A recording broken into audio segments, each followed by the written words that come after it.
Hey guys, welcome to episode 179 of 4Player Animecast. And this is a very special episode, one that we don't have quite often. I think we've only had like pretty much three of these at best so far under the our under the current four members here. Um I think we try to obviously I love these sorts of episodes myself, but we try not to we obviously try to bring you as much review material as possible because every season is always very busy. There's always 35 to 45 to, I want to say the highest has been 52, 53 series in a season, right? Near what's the highest number you've ever heard of during a season? It's like 53 or something like that, right? um Um, about that, yeah, low 50s, I yeah, think. yeah, yeah. It's usually or something around like 40 something in a pretty busy season. But anyways, Yeah. we are here to bring you a round table discussion. I believe our last one was about isekais, right? Or was it harem? I think it was isekais, Um, right? I think the last one was Yes. Harem. Okay, Yeah, okay. So it was I think them it I'm then. was pretty Yeah. sure. Aaron. Yeah. So usually we have pretty broad series that we all kind of have had obviously experience with reading and indulging in with regards to anime related media. And honestly, the bigger struggle is not speaking not having enough material to talk about, but having too much material to talk about and trying to stop ourselves from going overboard. But anyways, this time around, we are having a roundtable discussion just before our preview episode for the next season, and that'll be our next episode. But for this one, we are having a discussion about none other than the anime industry and working conditions and the problems surrounding it. Obviously, we've heard a lot about it, but just before we start off with that, here are my compatriots near Hi. Toast Hello, it's me. and Dark. So Hi. everybody been doing pretty well, I guess. I I do want to kind of well, I think a lot of our talks will kind of mix into it, what's going on, anyways. But I'm going to try to start this off real quickly. I'm going to because I know again our episodes can get pretty lengthy in our during our roundtable discussions. So when we first off, just for the viewers out there, let me just quickly explain what sort of the scope of what we're talking about. So when we're talking about when I say like anime industry, I kind of just mean the general like animation related stuff, like anime, manga, light novels, web novels, visual novels, so on. The stuff I usually say in the outro of every podcast. So it's that general thing. And we should just make clear that the models can be slightly different, but for each sort of general industry. But in general, with regards to stuff like visual novels, manga, light novel publishing, and so on, they tend to follow a slightly more standard uh, publishing model, right? So you make something, like the author makes something, or the visual novel studio makes something, and then they deal with the publisher to see, who gets the cut and how much, with regards to promotions. And then obviously, once it gets sold, the retailer, the actual platform selling the product, makes a deal then with the publisher to see, how much of the money coming in that the retailer gets. So the three main sort of pillars are those people making it, the retailers, and the publishers. So that's the main one model. And anime studios actually don't really work by that model, or even like a standard sort of like TV advertisement model. They mainly work through uh, a contract model. It's like a government contract kind of stuff where um, well, instead of the government, there's a quote unquote production committee, a committee of large companies like entertainment companies like Sony or Funimation or Kodansha or TV station, broadcast station, Tokyo MX, stuff like that. They all gather together, they pool a bunch of money and decide what they want, how they want the money to be divided, how they want royalties or preceding profits from merchandise to be divided, licensing rights, so on. And then anime studios compete for the contract to make the anime, and then the anime studios get the finite amount of money for the cut, plus or minus maybe some small bonuses or royalties, depending on the contract, and then the production companies kind of take the rest of the money, and that's sort of how that happened. But yeah, that explanation aside, I just want to kind of start off with a pretty general question, which is, what do you guys think about the current sort of state of the anime industry? And Oh, is that all?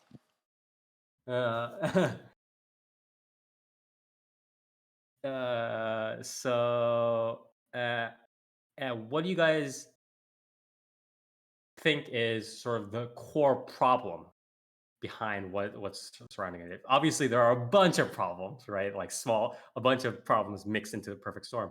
But if you could point to one core problem that would help kind of resolve the what's going on, what would it be? Does anybody want to go first? uh, Near, Dark, somebody? Do you I want me mean, to? I Do you I want could. Dark? Do you want to go first? What's happening? I mean, it depends on. I feel like it depends on which angle you want to approach it from, whether you want to look at it from top down or essentially bottom up. Right. Because I think both are probably equally fucked right now. I think Right. the from the top, like more of the idea of how these companies are bringing in money and just getting essentially anime out there is just a fucking disaster, right? Like you have essentially an entire market that's selling like the only time you're going to buy goods even in Japan is for like niche things, right? Like you're Mhm. not going to own every BD because they're like fucking $60 for 2 episodes. Right. You're not going to buy all of them. You're not going to buy every like physicalized series, like even for like manga. You're not going to buy every one you're going to read. So and then that just gets worse the further out of Japan you get. Mhm. So I think that's from the top, that's the issue. Then you look at it from obviously the bottom where you're essentially having a brain drain because who the fuck is going to want to work in the animation industry right now, especially in Japan? Like you Right. have people making we had discussed earlier, you have people making around $10,000 entry level, even less if it's outsourced. Also, that number really hasn't changed in over like 4 or 5 plus years. And again, this is Dark's probably talking from much even more recent data, but even back in you know 2012, 2013, 2014, 2015, 2016, 2017, entry level stuff was around 9,000 or 10,000 or 11,000 US dollars per year. And again, it's not really grown Yeah, since then. and so I think between the payment and also the idea that there are probably plenty of other industries where you could essentially use the same skills or very similar skills to make more money in, I think is probably pretty accurate. You know, I don't really know what the state is of Japanese game dev or indie dev. You could probably make more money doing that. You could probably make more money trying to do VTuber shit. Mhm. Especially even as an artist, you could probably make more. I would imagine there's more competition and there's more and probably better pay for people to develop, whether it be the software for that or to test like designs in that and to make L2Ds. Probably wind up making more by doing that, especially for like sparser work. Not sparser work. What would you call that? Like contract work or like um Like per like kind of yeah, like for y- doing avatars and shit like that and right, establishing exactly. yourself as like an artist for that. Um I feel like you could probably break in more with that at this point especially because I don't feel like that's going to be outsourced, right? Because you want to have someone doing like we've seen with Hololive and stuff. Want these people, these avatars, to be made or designed by more well-known artists in the community. So I feel like that kind of brings it up more too. And then it's just, you could go to other industries. You could go to advertising. You could go to like just pretty much any Industrial design. other product. Like any industry is going to need at some point like some sort of artist to put something together for them. And it would probably pay more than what the animation industry is paying.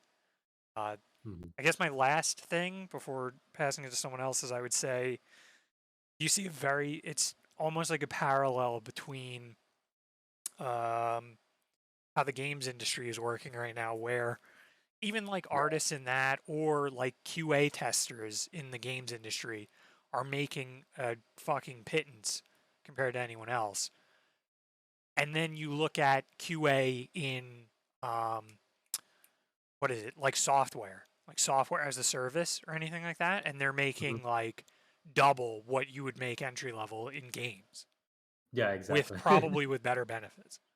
So, it's not like we haven't seen these things happen before, and I feel like we're gonna wind up seeing quite the hits in the next few years because of whether it be brain drain or just underpay, whether Right. it be people leaving or not even entering.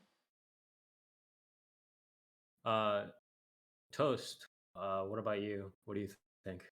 Any problems with the anime industry and stuff like that you see so I far? think they should make more isekai.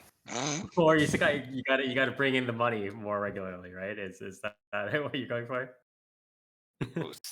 Also, stop relying on Shosetsu. You know what? You know what other sources they should use? Mhm. Such as if you're gonna say like Alpha Police, like please. Are you Actual gonna say like Alpha fanfiction done Police there. and Melon Books? Or what are you talking about? They should make more. They should make more VTuber anime. They are True. they already have 3D models, so you don't have to custom make 3D models for them. Yeah. Just say, hey, get your 3D gear, let's go. Get the best I of mean, both Toast, worlds. Toast is saying this half jokingly, but I do agree with part of what he's saying, and I'm going to expound on this as later, where a lot of the stuff that's rising in popularity recently also have a very cost effective are very cost effective in terms of human labor. So stuff like They made that Virtual Son anime. That's an anime. You can't tell me it's not. It's an anime. but They yeah, I mean, they just got a bunch of people with their 3D avatars and like, hey, let's fool around. right. And there were examples for that before, right? Like there was a example like 3D like live anime, right?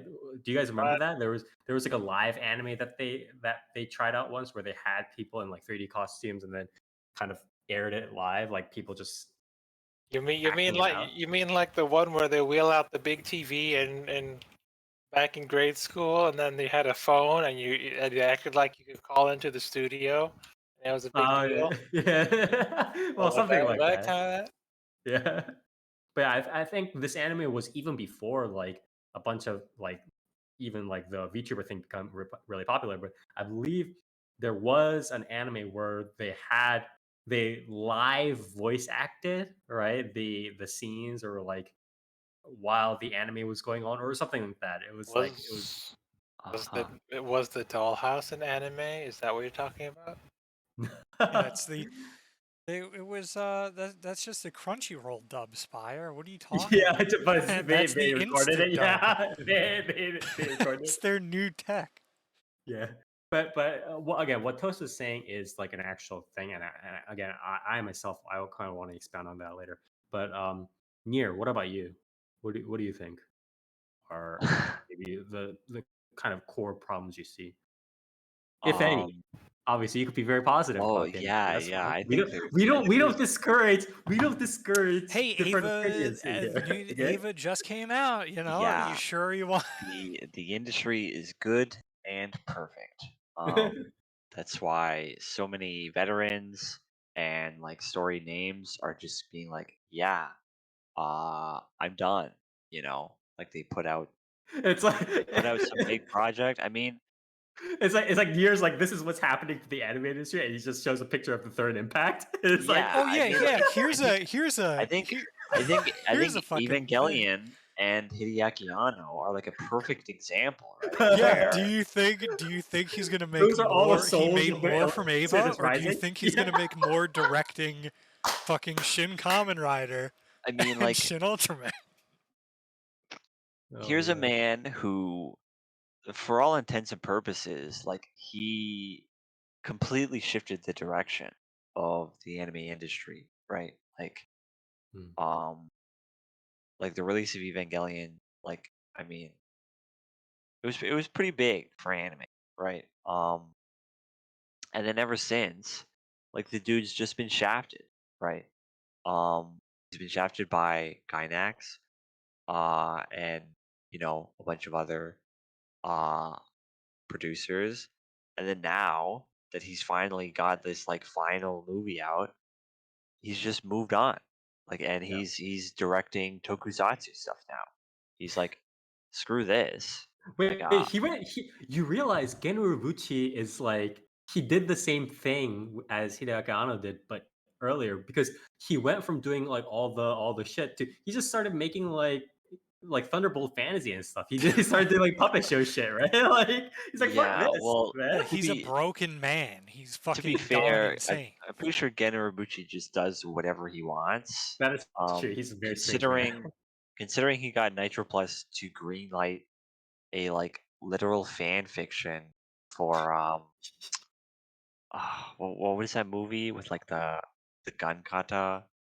Oh, Equilibrium? Equilibrium, Yes, yeah. yes. Like he got a literal fan fiction, like an unironic fan fiction, to be greenlit as a visual novel in Nitro Plus's lineup. It's like, Wait, okay, there's an sure. equilibrium like. Yes. Written by Gen Urobuchi. I'm First off, I'm not defending the decision, but what I'm saying is that Gen Urobuchi has first for viewers that don't know, but obviously most members here know already because of all the news and stuff like that. But first off, Gen Urobuchi has had a long history with Nitro Plus, so Nitro Plus is kind of like half the time they're like yes men to him. Second of Yeah. all, that wouldn't be this weirdest shit that Nitro Plus has made in a while. I'm not talking about the meme stuff like Sayano or Are you fucking talking about Kanajo Kanajo Kanajo. are you talking Right? about Gaim? Gaim was pretty good. Uh, no. I'm talking about Nitro Plus stuff. I'm Well, talking that about is true though. Gen Urobuchi did also move on and do fucking. I guess not move on, but he branched out to do Gaim. branched. Yeah. Yeah, every director is just gonna slowly turn. Yo, Okada Marie's gonna start doing tokusatsu at this point. like, Honestly, Okada Marie could probably do good. I could see her doing something akin to like O's. oh my god, that would be great. Like one day It's I'm re- just gonna. Like, you got free fight. 40. You have like 54 episodes to work with. All you have to do That is is true. It's make perfect about. format for her. It You is a just have to perfect make format for her. about like at least 1/3 of that a transformation in a fight now. yeah, as long as she just leaves the transformation scenes to like Onuma Shin or whoever the fuck else, right? And then the rest of it is just like she just writes random stuff. It's Gucci. It's good. But yeah, sorry, Near, keep going. Sorry. We talk about Um Hideaki Anno and then him just yeah, turning to I mean Tokusatsu just now. It's kind of like creeping up. the as soon as he like makes it clear or makes moves to I guess move away from the anime industry, right? He Uh-huh. directed Shin Godzilla, um, which almost instantly became I'm pretty sure it became like one of like the highest selling Yeah, it did. Japanese films in history. This is a pre-Mugen Train era. Keep in mind. Um, Yeah, I mean, Mugen Train is kind of like yeah, it won. Yeah. It won. I'm pretty sure it won Best Picture in Japan. I think it won Best Picture in the universe, to be honest. Yeah, like Like, it was just like pretty much universally praised. yeah. Um, and pretty much as soon as he made that uh he made it clear that it's like you know I can do stuff other than anime, right? Right. Um, almost instantly, like everyone's like everyone's like, please, like please let us like we will literally hand you our IPs. Like please revitalize our IPs. He pretty much instantly got announced that he's directing Shin Ultraman. He's now directing Shin Kamen Rider. Like Mhm. he like pretty much every tokusatsu series now is just like please like revitalize our IP. Like like give us a Shin Godzilla, right? Yeah. And you know like he never really got that treatment in the anime industry, right? Like Oh, okay. he had to Yeah. fight to have like just the rights to like make Evangelion again, right? Uh-huh.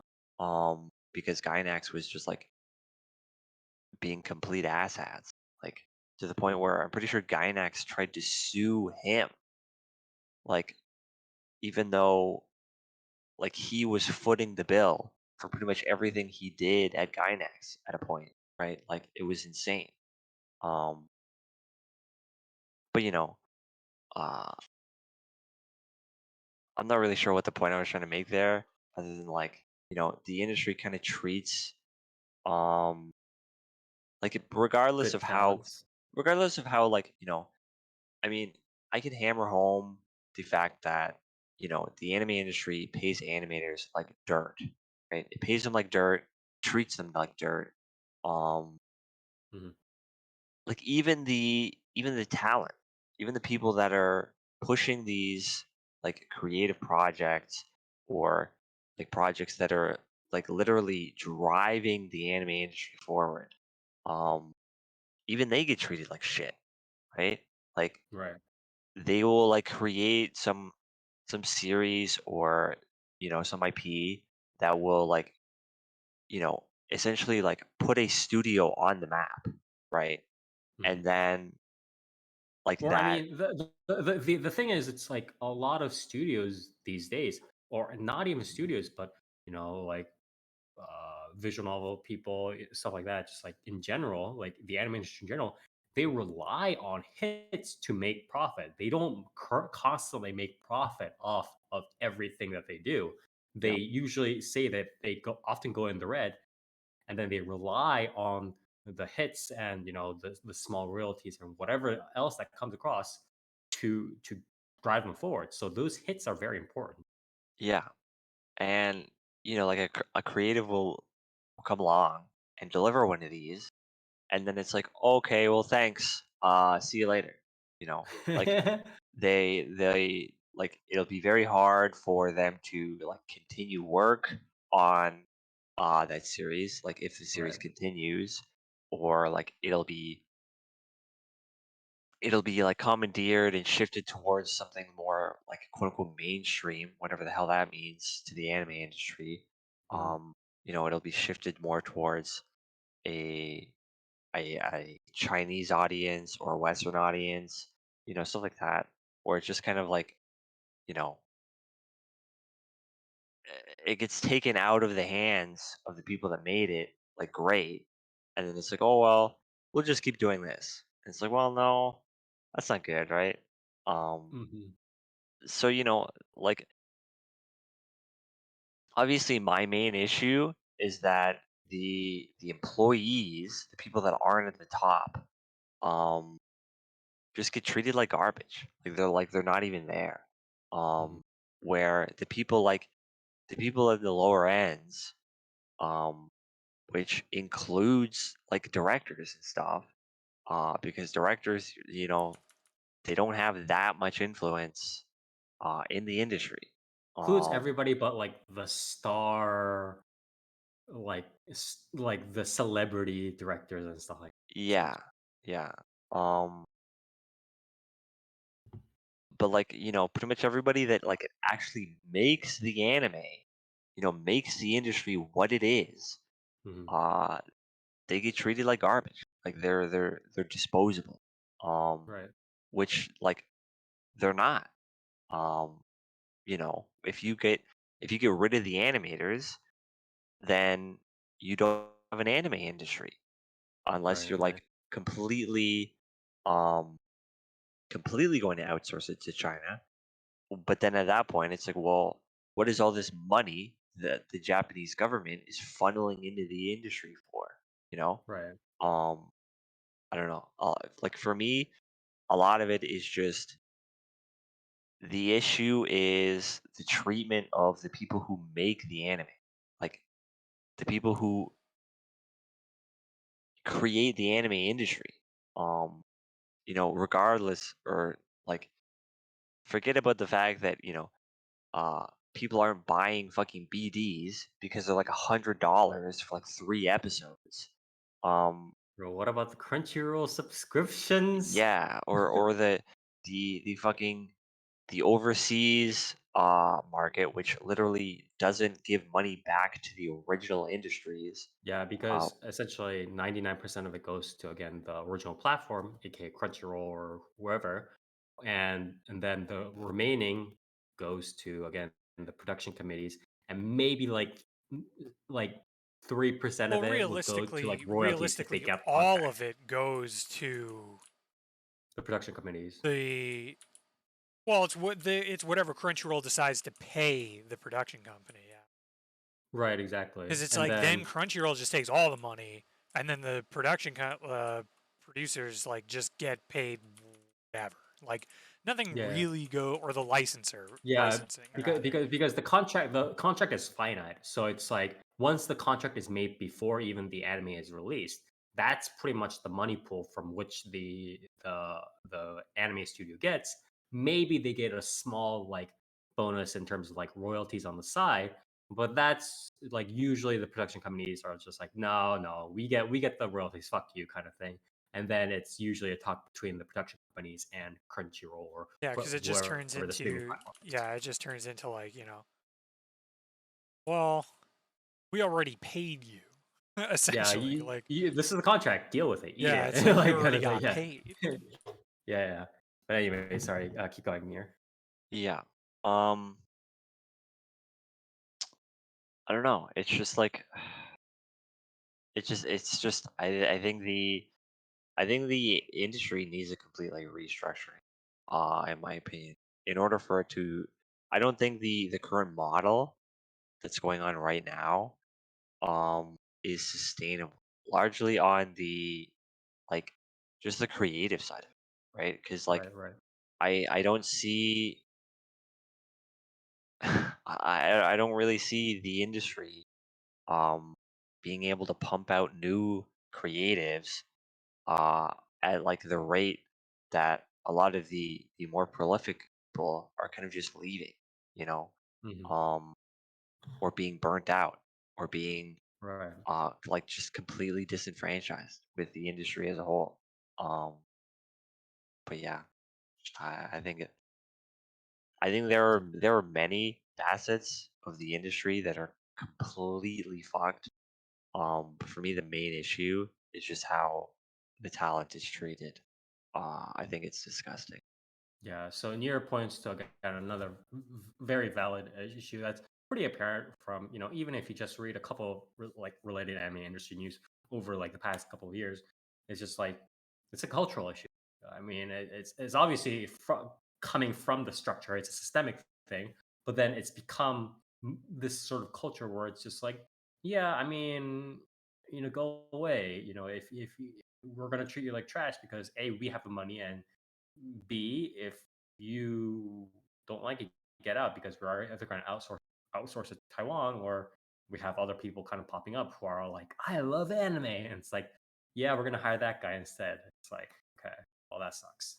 So, Um, I guess last is myself. Why invest in cool original series if it costs too much money? Just Yeah, steal what is already available and be exactly. like, hey, I heard this isekai series was pretty good. Let's just adapt this. Yeah. Make Shit, I mean, more money that if you way. want to see something really damning, it's just like look at the state of the most recent fucking season Hero Academia. Like they're cutting a ton of the what's it called that key animators have put in. Uh like they're cutting down on the I don't know why I can't think of the name of it. Oh, of the cuts that they submit. Like they put in like they've put them on their like Instagrams and shit and you're like, "Damn, Oh yeah. they Yeah. really fucking dumbed down this scene from the original." And the problem is like I forget one of them who pulled his name from it was like, yeah, it's not up to my standard. And it's like the entire reason why it isn't too is really shitty because it's being made as it comes out essentially. Like I forget where I read that about this new season, but essentially like the episodes are done like prior to them coming out. Like these aren't just being released after being done for months. Like they're not even done yet, which I imagine isn't too atypical for some series. You would think something like fucking Hero Academia, it wouldn't be, you know? Yeah. So yeah, I mean, going off of all of this, obviously, I have much of the same kind of thoughts as everybody else here does. Uh, I think a lot of these, symptoms that Toast and Near and Dark all talk about are obviously there. Like, I'll be insane to be like, they don't, no, they're not there. Sorry, they're obviously there. Um, and I was thinking really hard about what could be like a central issue kind of thing because again, if I want to pull out an article that was made recently, it was this was September 4th, so just about exactly 2 weeks ago. It says in a struggling anime workplace, Cool Japan feels like a joke, and Cool Japan for those of you who have not caught up with the news, although we've actually talked about it quite a bit on this podcast, is a government initiative where the government funded this kind of group called Cool Japan, like department called Cool Japan, and Cool Japan was supposed to kind of be help fund new initiatives or help fund existing initiatives that spread the like Japanese culture, but it ended up kind of I think coming under investigation. I think it actually came under official investigation, right? Because they were kind of like they weren't like embezzling money, but it was obvious that they were kind of throwing money at like stupid shit or like things that obviously won't work, right? Like like Gainax's like tomato farm or whatever the fuck, Yeah. right? like so the in this sort of editorial by Kim Morrissey on Anime News Network, and I can maybe I can link this later in like YouTube like highlight descriptions and stuff like that, but more than ever before, Japanese pop culture is quote unquote cool. Anime has made its way to Hollywood, video games were shown off at the Olympics, and celebrities across the world have been loud and proud in their love of Japan's pop culture. Stuff like it's talking about how anime is growing bigger and bigger, and this is very true. And it's like there's such a global market, and again, even like recently, Kimi no Nawa or like Mugen Train, like boom, boom, boom, they've all blasted into the global market and taken it by storm. Obviously, I don't even need to talk about stuff like Azur Lane, not Azur Lane, sorry, stuff like um, fucking. I want to say Shadowverse is relatively recent, right? Like compared to like in terms of like mobile game stuff. I mean, like Um. Shadowverse, FGO, like the One Piece game, stuff like that. They've all pretty all working pretty hard, and these are all Japan. Yeah, those are all Japan headquartered, right? Uh, Yeah. yeah, Because I I would mean, say that they've Shadow versus mostly Psy broken into Games, global which market. is Yeah, all in Japan. I think yeah. Granblue is a yeah. little bit more, yeah. Granblue is a little bit more Japan, like domestic and stuff. But Yeah. So it's like anime and related stuff have been growing all day, and however, about according to the Anime in the Dormitory project, about 90% of new animators quit their jobs within 3 years, and because newcomers are often paid around 450 US dollars per month. Per month. That is literally, what is it? If you do a quick that's like $55,000 per month. No, that's not even $55,000. What the fuck am I saying? I can't math. $55,000 What am I? per month. Damn. It's 50. Sorry, it's $5,400. $5,400 per month. I fucked up an extra zero there. But yeah, they're getting paid $5,000 per year. Per year, by the way. I- and then studios are starting to retain, and retrain their young staff for the future. Um, Takeoku Databank's 2019-2020 reports that the anime industry noted that revenue reached an all-time high in 2019 after a decade of growth, but there were obstacles of growth beyond COVID-19. Profits are being eaten by reliance on outsourcing, and because of chronic labor shortages, productions are likely to see tight, blah blah blah. And a lot of, I think, people like the Japanese labor market and stuff like that they continually point to outsourcing, and like it's getting more and more expensive and stuff like that, to have people draw more beautiful stuff, and that's why the digitalization is occurring. I think those are ultimately excuses. I think those are Well, I excuses mean, by also, people. how is it getting more expensive if you're not fucking paying people? Yeah, exactly. How It's not. if it went from $9,000 to like $5,000, how is that paying them more? Yeah, but I think those are ultimately excuses. And what I want to say is that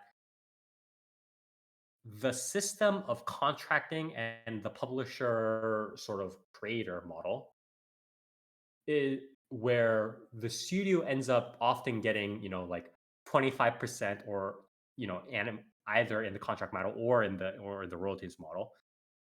The fact that the studio often gets 25% or less of the overall cut of the pie, right, is fundamentally flawed in an industry that relies so much on paying so many different people in relatively indispensable lines of work. Does that make sense? So what I'm saying is, like, the anime industry has two quirks. It's not quirks, but it's to an extent where that it distinguishes itself from most other industries that do the same thing. First off, it's not like a factory line, right? It's like you can't really be like if somebody in like an Amazon warehouse or like a factory wherever kind of drops off, as cruel as it sounds, you can kind of hire somebody else and be like, okay, here's like 1 day of training. Boom, you do that work, right? So it's like a very like indispensable thing. So regardless of the turnover rate in those industries, you could kind of hire more people, and the economy kind of still keeps going. You can't do that in the anime industry because all the people need to be creatively skilled, right? You can't hire, even like an in between frames person who doesn't know how to draw, right? You can't hire a CG or random, people who make CG stuff or storyboard stuff that don't know how to do creative design or art, right? Like, so each of the people in the process of creating the anime each need to be creative skill, and they cannot the turnover cannot be severe for these people, else it's just you can't hire more people, right? It's hard to hire more people in these conditions. So I would say the source outsourcing is more of a symptom than a problem.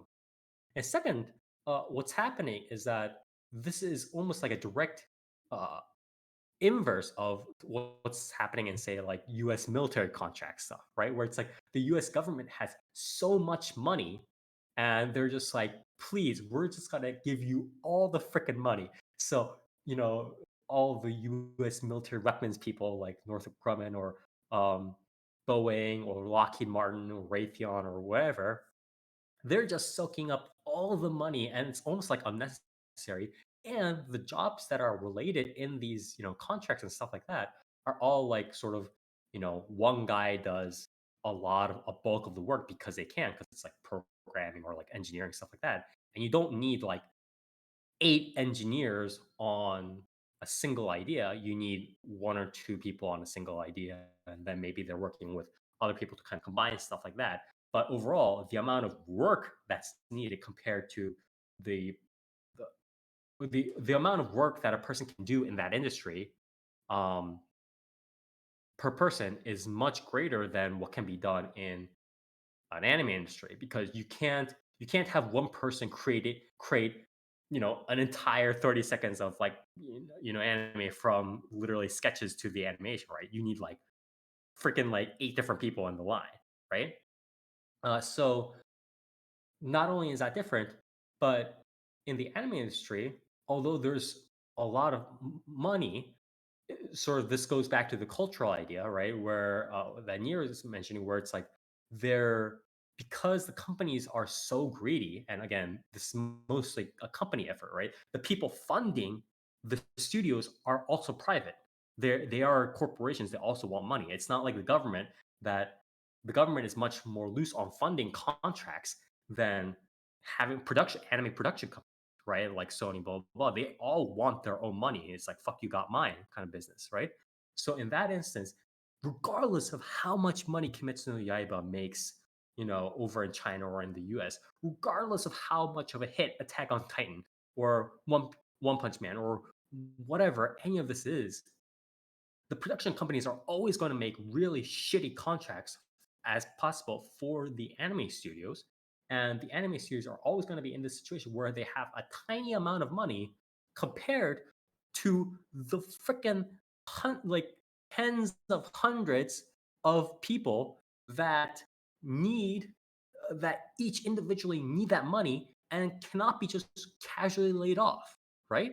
So it's this continual situation where they just don't have enough money for the amount of indispensable talent that they have.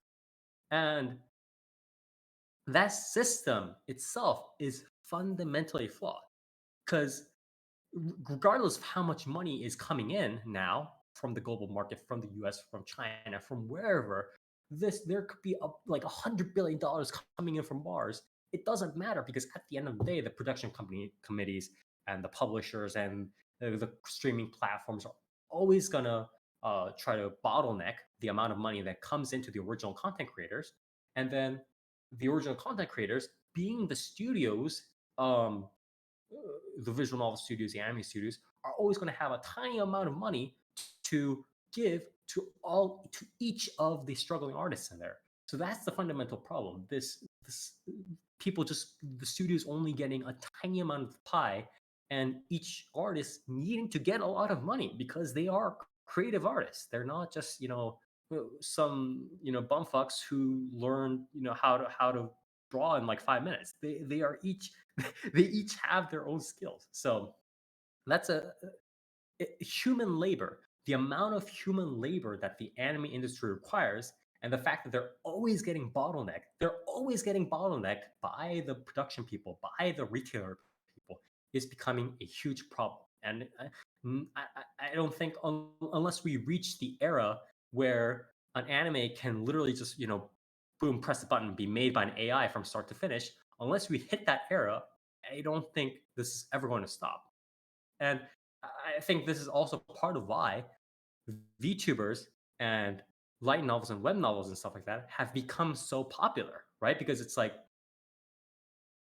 um, if you think about like each of them, the commonality is that they don't require many humans. They don't require many mouths to feed, as cruel as that sounds.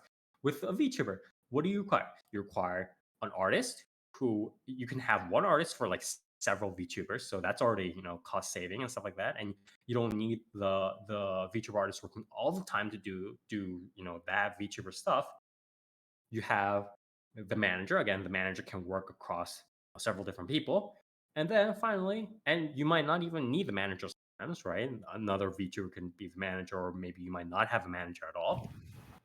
And then you have the VTuber, who is sort of the main person working, the regular. You forgot the So rigger. You got to pay the rigger. Yes, yes, yeah. You need if you're working at like a larger agency, you need the rigor as well. But oftentimes, like with smaller stuff, you don't even need the rigor itself because you have the technology, you have like the small scale technology, right? So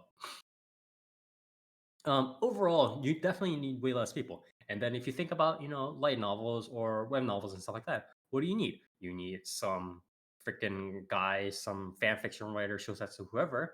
You need their editor, and then the rest is just kind of you toss it off to the higher ups at the publishing company or the retailers or whatever. So the reason why these people are constantly, and even like the artist is more or less kind of cut off in that equation, right? And with regards to the light novels and the web novels, because they draw nearly as much as they do in manga, right? In manga, they have to draw all the fucking time. They have to draw for deadlines. They have to draw, promotionals and whatever. Um, and light novels and web novel people don't draw even a fraction of what manga people draw.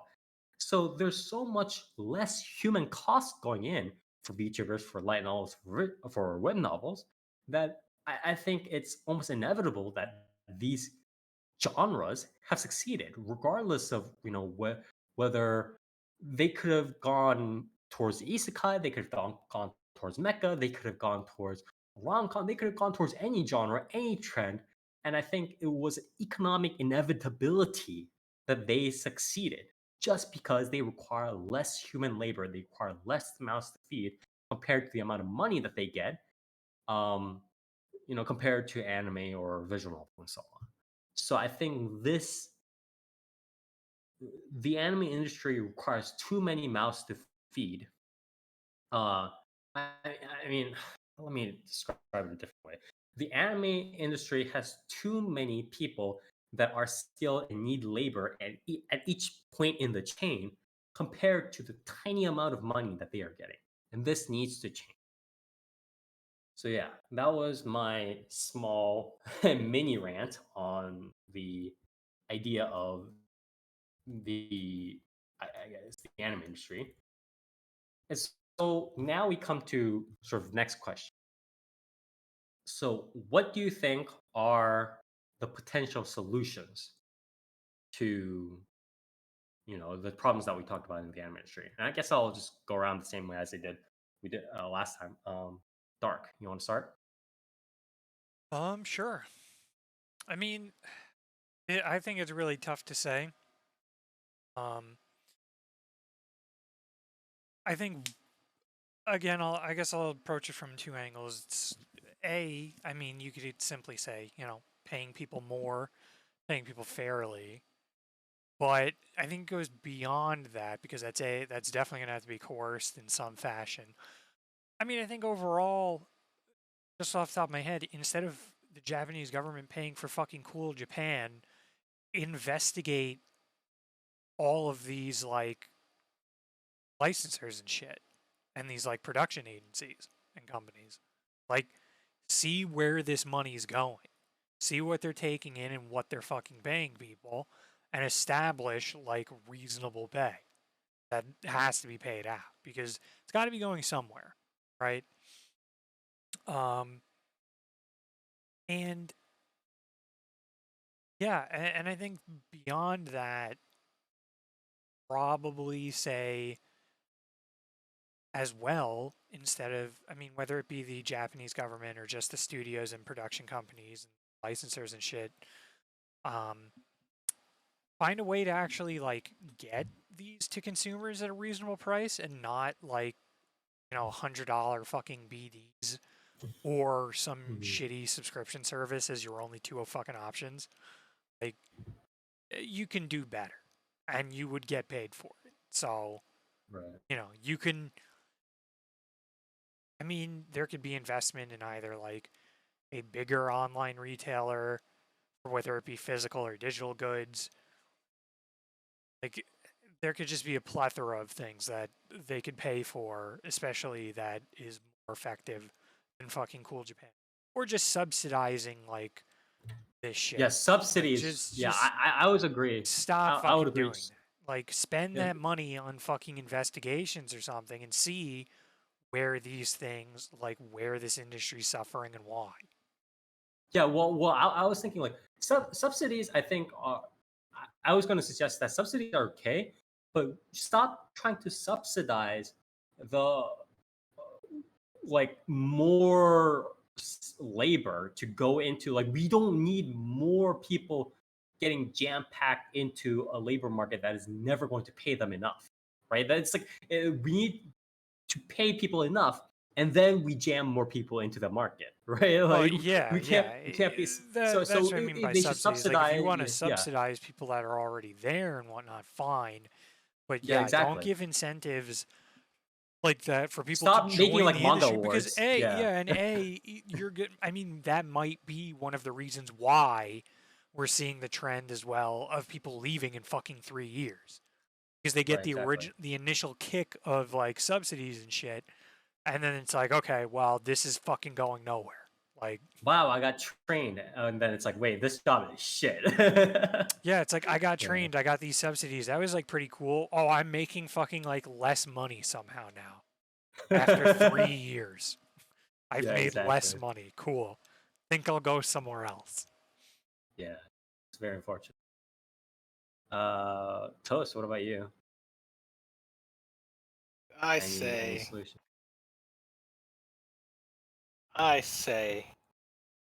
you outsource to other countries completely. Remember Complete. that? We're just like fuck Japan. We just completely outsourced to everybody else. Remember, Yeah. remember that one French studio that helped with Pop Team Epic? Might as well hire those guys. See what's up. To just cut out the middleman here completely. $8,500 a year fucking payments to like a Filipino animation sweatshop. Yeah, honestly, They're kind of reminds me. It kind of reminds me of the how like for instance like iPhones are made for like yeah, or like general electronics are made, right? Where it's like it's like they have like they have Chinese people that make like the very like raw material up to like the basic like components, and then they have the Southeast Asian like Philippines and Malaysian and stuff like that kind of make the kind of do the intermediate kind of components like stuff like that, and then finally it gets kind of shipped over to the US where it gets Where final Tim parts are Cook all kind of blesses every box. yeah. Tim Cook blesses it exactly. Each Speaking one. of Filipino anime, Dark, are you saying you watch Trace? That's on Netflix. That's a Filipino not. anime. It's about ghosts and stuff. Trace, they're I don't know what that means. Is that 13? It's pretty good. Sure. What else? You know what you should do? What? Find even more, not just light novels. Find different sources, different mediums to steal from. I heard. To steal from? Yeah, you gotta save money somewhere, right? So you got to remove like the thinking from it. You got to just be like, okay, that thing makes money. Quick, get it. Kind of Yeah. is that what Yeah, you guys why don't want? you And start Make taking it more American commercial cheap. live action shows and then animating those? And turn it back into Yeah, we they're gotta already doing it with turn. Star We Wars. take. They already did. Yeah, Yeah, exactly. We need more of that. yeah. or We're better, gonna see like fucking Breaking Bad, but like anime or some shit. Like, or better yet, we take an existing Japanese anime, then have it what an English speaking country localize it to their standards, all oh right, my god. and then bring it back to the Japanese company and have the Japanese voice actors just redub the entire thing. That way you can have two different versions of the same anime for the price of maybe, I don't know, one Oh and a yeah, it's half. like you make two show. Yeah, you make two shows, and then you can get another one out of that for free, like fucking Robotech. Just like, so let's start doing that again. Wasn't Transformers also made in Japan first? That I don't know. Pretty sure it was. But yeah, okay. Yeah, Toast the taking original. the very like realistic approach of what will probably fucking happen. Like, Yeah. Yeah, what but ass backwards way can we generate more from this and pay It's people the same. his suggestion is the one that the Japanese government or the Japanese anime industry will most likely take. Is what we're saying. I They're mean, taking fucking notes. Like, oh, that's good. I mean, to be fair, I was watching Power Rangers earlier, and then I was like, wait a minute. They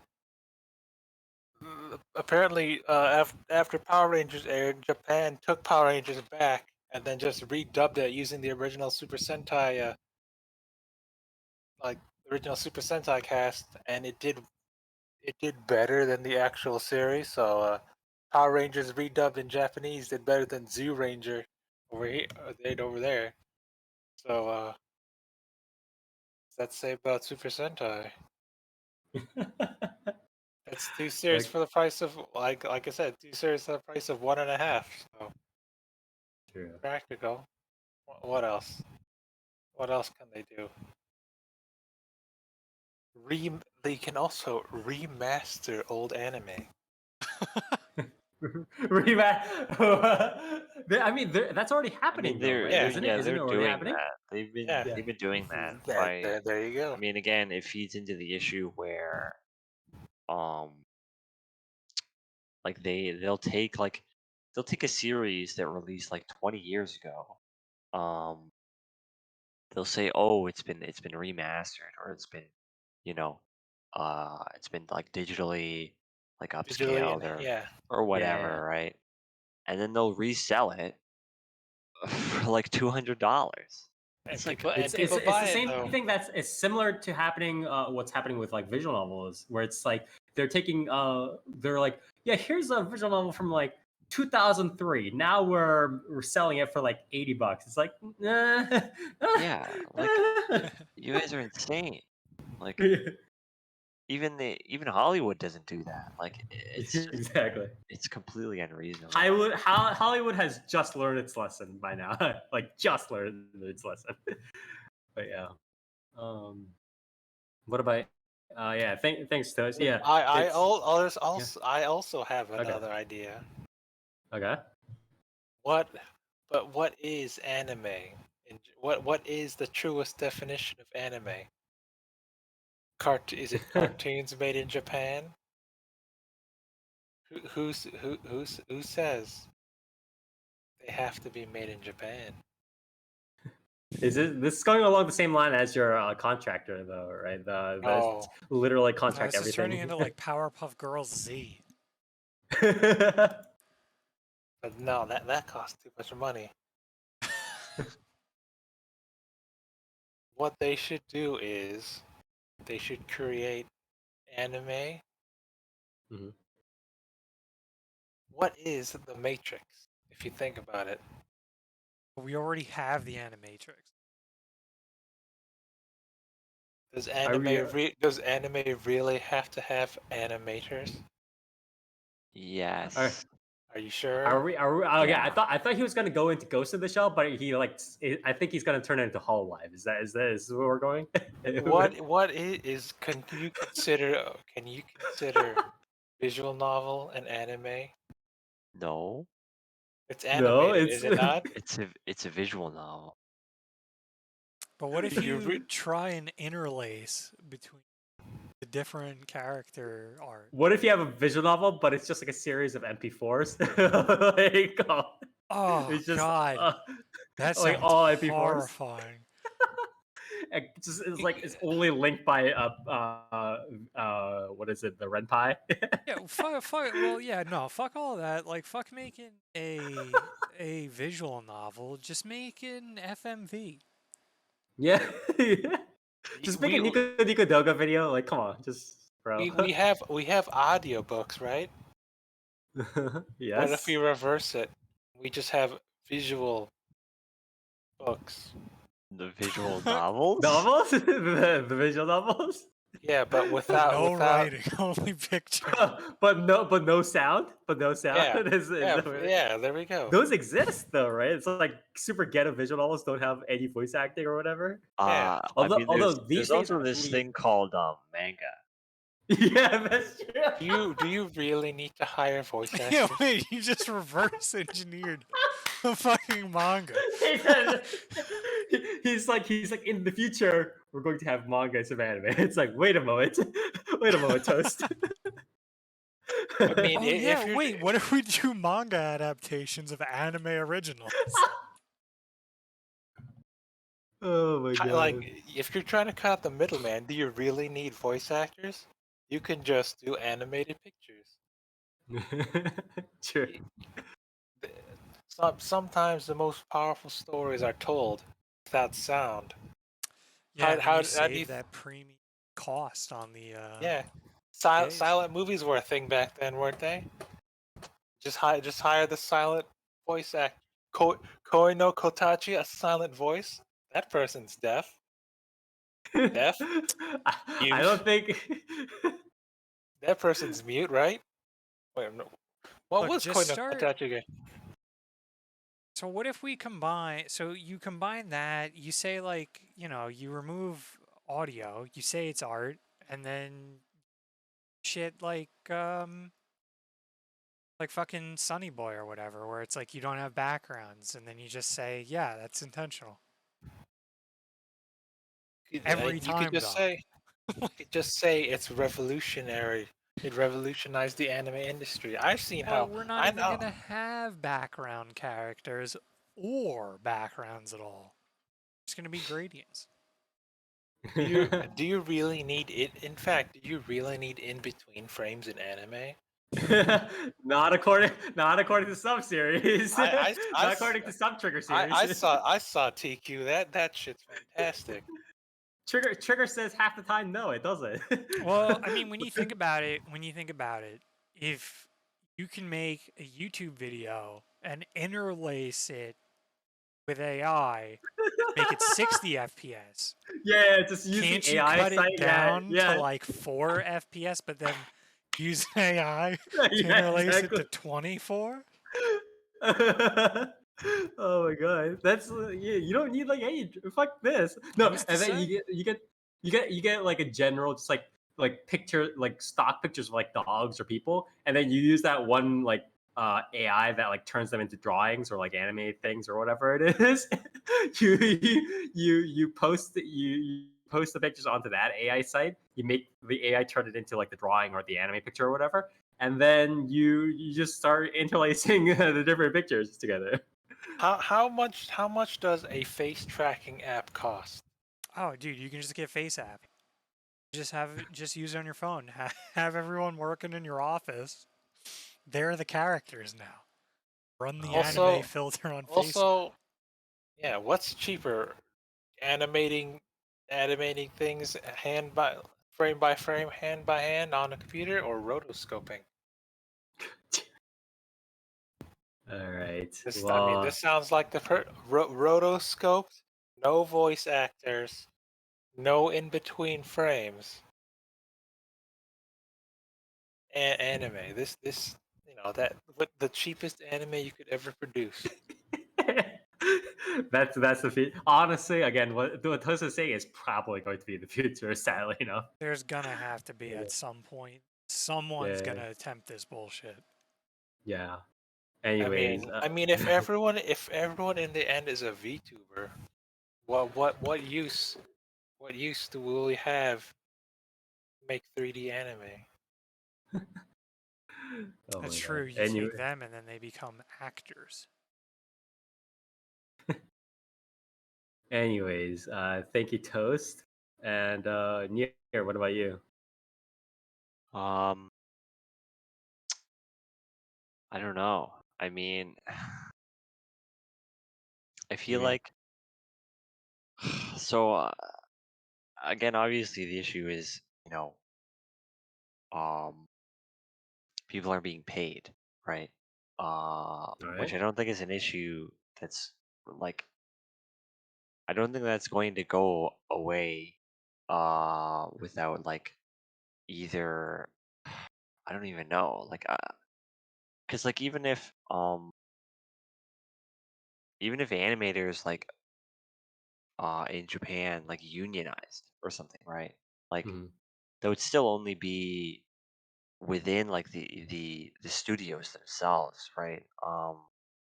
I feel like I feel like having a cohesive union that's spread across all like anime studios would be a bit much, and Mhm. is probably a bit unrealistic. But like I don't know, without like restructuring, I guess just like the way the hierarchy works for a lot of studios, I'm not sure how you would really solve um the issue of pay outside of like um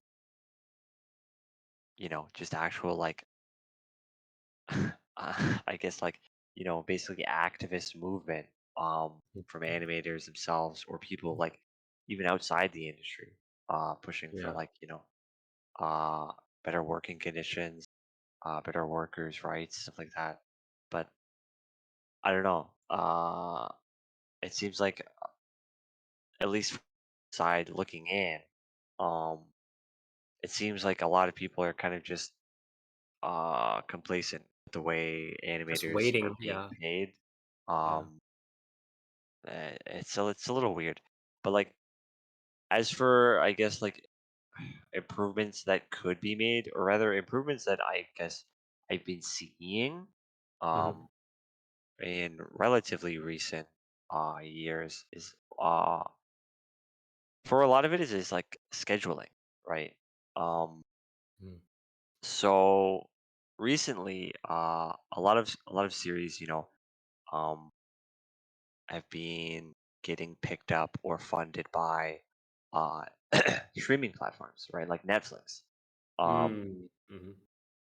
and streaming platforms like Netflix, they operate a little bit differently than, say, TV anime, right? Where stuff like Netflix doesn't really have, weekly releases, right?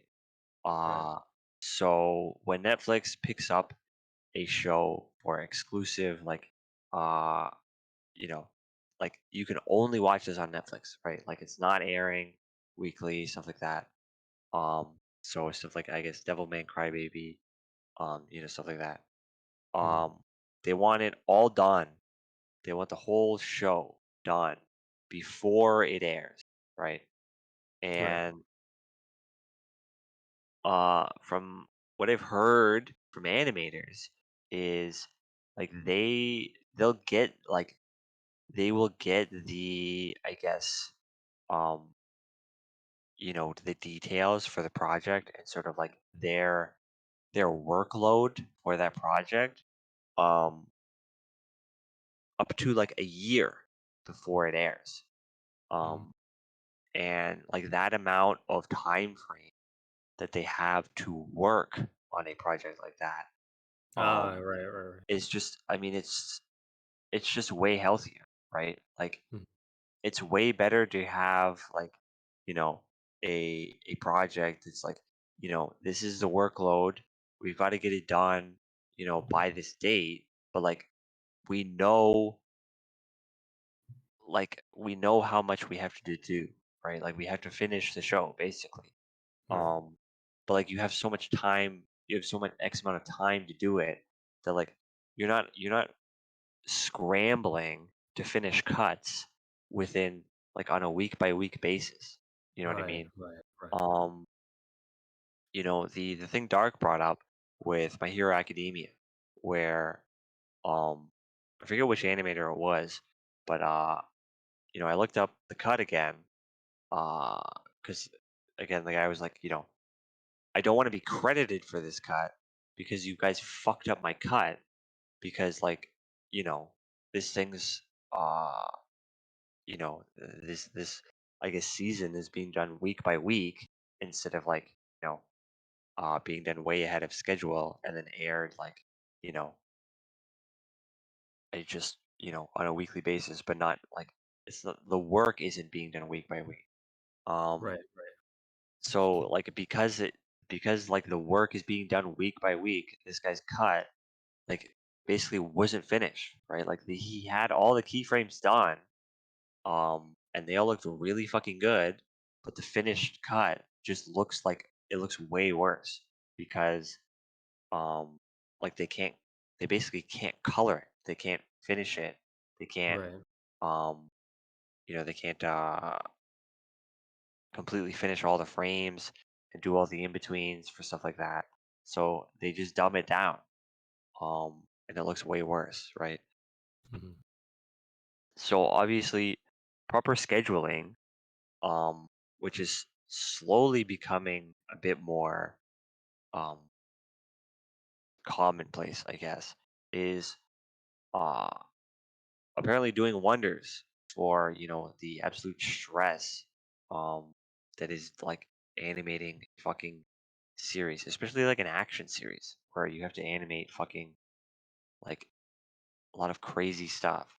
Um, And it comes at a time where it does set up a big contrast between, you know, doing that and sort of what, for instance, like, again, not to beat on a dead horse, but A1 Pictures, right? They went through a period of time in, for instance, in like 20, I want to say like 2015, 2016 or whatever, where they were literally pumping out like freaking three anime series every freaking season or something like that. And it was just like, people were jumping off windows and it's like, what are you guys doing? Kind of thing, right? And it's like, there's no way yeah, you can keep up that work or that pace. So, yeah, but uh, I forget where I was going, but it's just like, um, oh, also right, the thing I was going to talk about too is the extreme lack of like efficiency in a lot of studios, um, where like you know, either some studios will have like a very small amount of people doing work, um, and then they'll do the work, they'll hand it off to somebody else, and then that gets handed off to like say another studio for say um, maybe CG stuff or compositing or yeah, it's whatever, like right? subcontractors Yeah, like down the there's line or there's something like there's that. a lot of stuff that's done like the studio does work and then they just hand it off to like a different like sub studio or like a different like subcontractor or whatever, and then the subcontractor does whatever and then they hand it back to the studio, and then they have to continue from there, stuff like that. And it's like a lot of this stuff could probably be done either in-house or just streamlined. And apparently, like you know, come COVID, right? Uh you'd think in such in an industry where they're constantly being like, oh, like animation is it's much more digital now. It's so digital, right? Mhm. You'd think that animators would have a much easier time working from home, but apparently that's not the case at all. uh I'm not too sure why, but apparently a lot of it is because like the structure and the way that like a lot of stuff gets processed is just so completely fucked that like handing stuff in or submitting stuff from home, like apparently it completely fucks with the way things are organized. uh Yeah, it's much slower regardless. yeah, it's super confusing in an industry where it's like, yes, like we're so digital. Like we don't need those stupid pieces of paper or cells anymore. We're all digital. And then it's like, well, why can't animators work from home in the middle of the pandemic? Right, And it's like, exactly. oh, I don't know. You know, it's super weird. Mhm. With the way I guess a lot of studios are structured.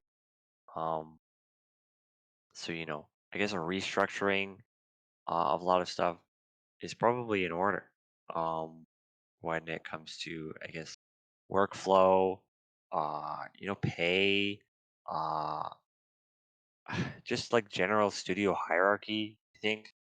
Um, and I don't know, dude. Just like, Yeah, another point that I've always harped on is like the studio is or the industry is constantly going like, oh, we have such a problem with piracy. We have such a problem with piracy. There's so much piracy, and then like the only avenues for like legal um consumption of the media is like hundreds and hundreds of dollars for a single series. It's Right. like this is insane. Like, And what are you half the guys time it's doing? not even properly like translated or put outside in other like platforms or wherever it is, right? I mean, even regardless of the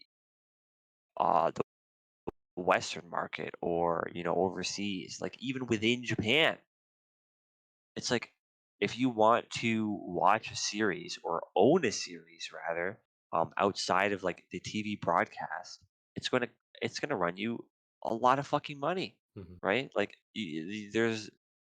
there's not that many, at least from what I can tell, there's not that many like streaming services in Japan that are just like, yeah, like this series, or rather like this service is going to have like these series. They're going to be updated weekly, or even like updated like when they're done. Um, it just seems like you get your weekly releases, and that's it. If you want to watch it outside of television broadcast, you got to buy the BDs, Right. which are like $60 for 2 episodes. Like Mhm. it's insane. Um, and Can I then can I and can then I can I interrupt you just for a second? Actually, no. You finish at that because I just want to put an example afterwards. But yeah, just yeah, finish. and then like people at the top are constantly like, oh, we got to shut down all these um Piracy is the problem. yeah, all these sharing sites, like these are the issue. If we just shut down all the sharing sites, which is a battle that will never be won, right? Yeah. Like, If you the could war on just stop sharing sites. outsourcing, if you could just stop outsourcing, and then grow like a million more voice actors and artists just like domestically, and also stop piracy, boom, everything is solved. Yeah, It's and over. then like all of the industry's problems are solved. It's like you guys are fighting a battle that will literally never be won. Like you Mhm. can never shut down all of the sharing sites. And Right, even right, with all the effort they put into shutting down one is fruitless right. because like the way stuff like torrenting and that works is that like if you just when you shut down the sharing site, like none of those files are gone, Mhm. right? Like the people just upload them somewhere else, Right, and exactly. all the people that are already seeding, like you know, it just makes it like it's not like it's hard to set it back up again because all these people are already seeding all these uh like these anime or these manga, or right, like you literally just have to set up another um site for people to like start downloading from again. um so it's just like a battle that can't be won, but like the industry Yeah, will constantly like wave this flag, like this is the war, and it's like yeah, no, like it's completely fruitless. yeah. I just want to point out this is not just like Nier just like "Whoa," saying first off like Nier has probably like especially being dragged through it all by me during the podcast. He has probably seen a lot more like stuff than most like people on Twitter being like yo One Punch Man. He's seen a lot of shit.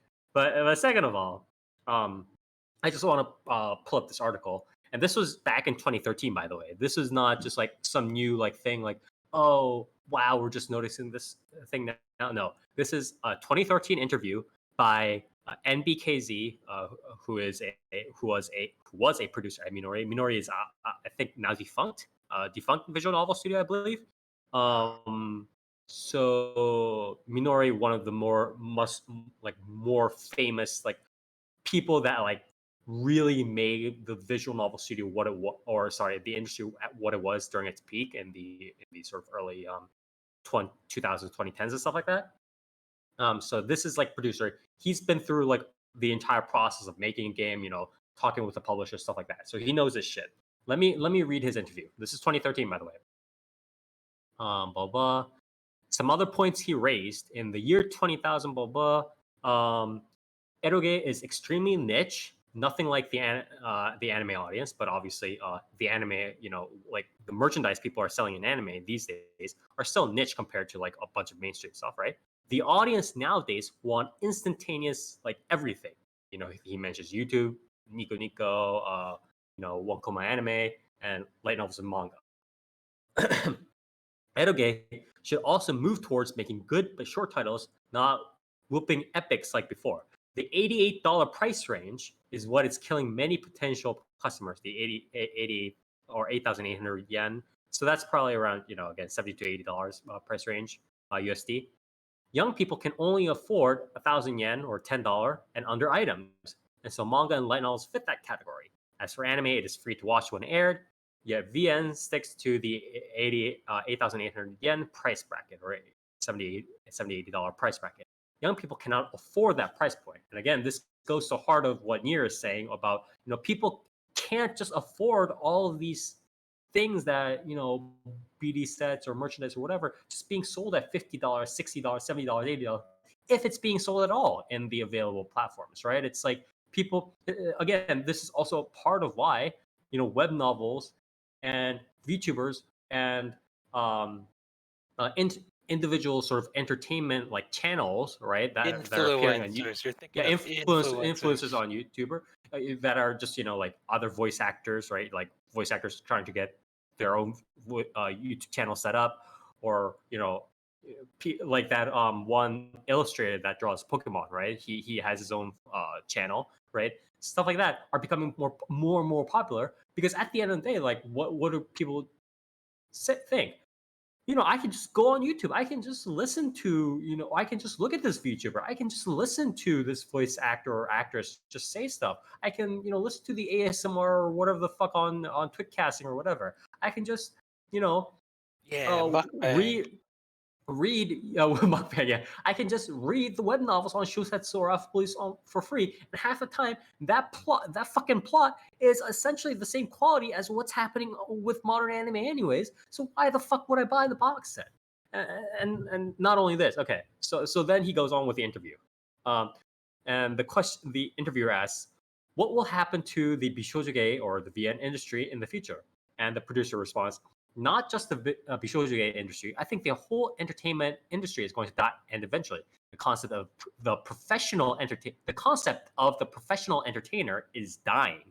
On Nico Nico Duga, amateurs create almost pro-like quality and is nevertheless entertaining without the added cost of hiring professionals. As time goes by, the gap between professional and amateur will decrease until there is not much of a gap at all. So he's talking about, again, what I was saying back then about the fact that there's this inevitable human labor cost in the anime industry that is hard to overcome, and stuff like VTuber, stuff like web novels, so on, are kind of overcoming it. And now the anime industry is still not getting money while still having to pay like 1 billion people.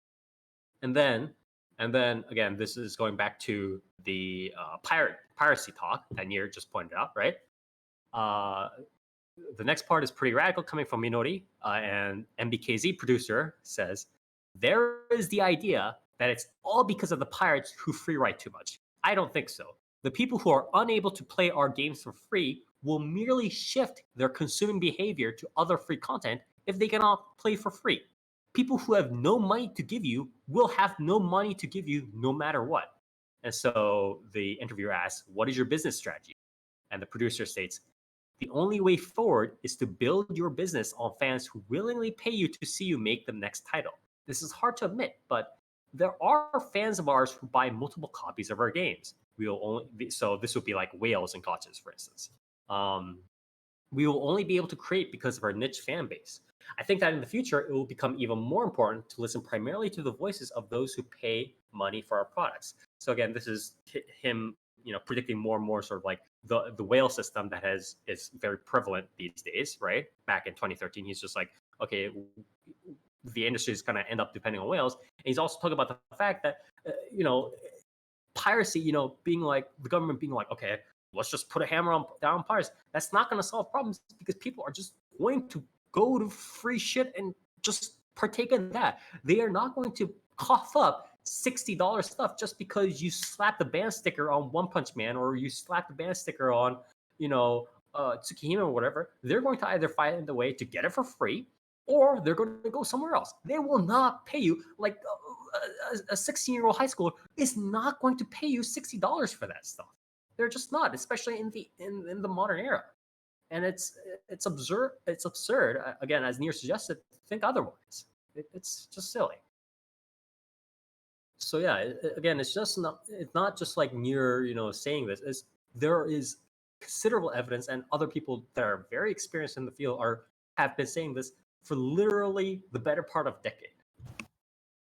Well, I mean, you can also go back again to like you could see parallels a lot of the times with again the games industry and how that's shaping Right. up. Like you have a lot of like AAA things like AAA properties like taking huge hits because it's like either no one fucking cares or like even now I imagine people are being like and waiting for sales with new games because while like $60 is still a lot for a game, it's like, oh, so now it's like 70, and if you want like the full edition, I forget what Sony tried to pull with Horizon, but it was like, oh, do you want like, it's $70, but then it's like, I forget if it was like the incentives or whatever, but you're basically incentivized to essentially do the mental work of someone who was already going to spend $70 is now going to be like, well, what's 10 more? Right? Like, Right. what's 10 more for that 8? And then I feel like in general it's a lot of similar like eggs in one basket, like trying to make rather than make things like more accessible and doing like more viable products for like a multitude of places and like a multitude of consumers. It's like trying essentially fucking nail down like this smaller thing of it's still a wide audience, but like even with anime, like it is a wider audience. Not everyone's gonna buy the BDs. But the idea is like, well, we're gonna make it up for the fact that there are people who are going to. When it's like you could still probably make more if you just had a wider offering of like ways to consume this. If you had a slightly cheaper BD, but then you also had a streaming service, or you had a way I can digitally buy it, like a digital marketplace, where it's cheaper. Right. Shit like that. I think it's also gotten to the point where a lot of people have probably seen way past the fucking bullshit that comes with BDs and like boxes half the time. Where which is another thing I think we've seen with games in a lot of ways. There are very few games now that are coming out with like those fucking horseshit like $300 packages that come with some fucking nonsense that you're never going to use. What about the toilet though? Right. The cyberpunk toilet.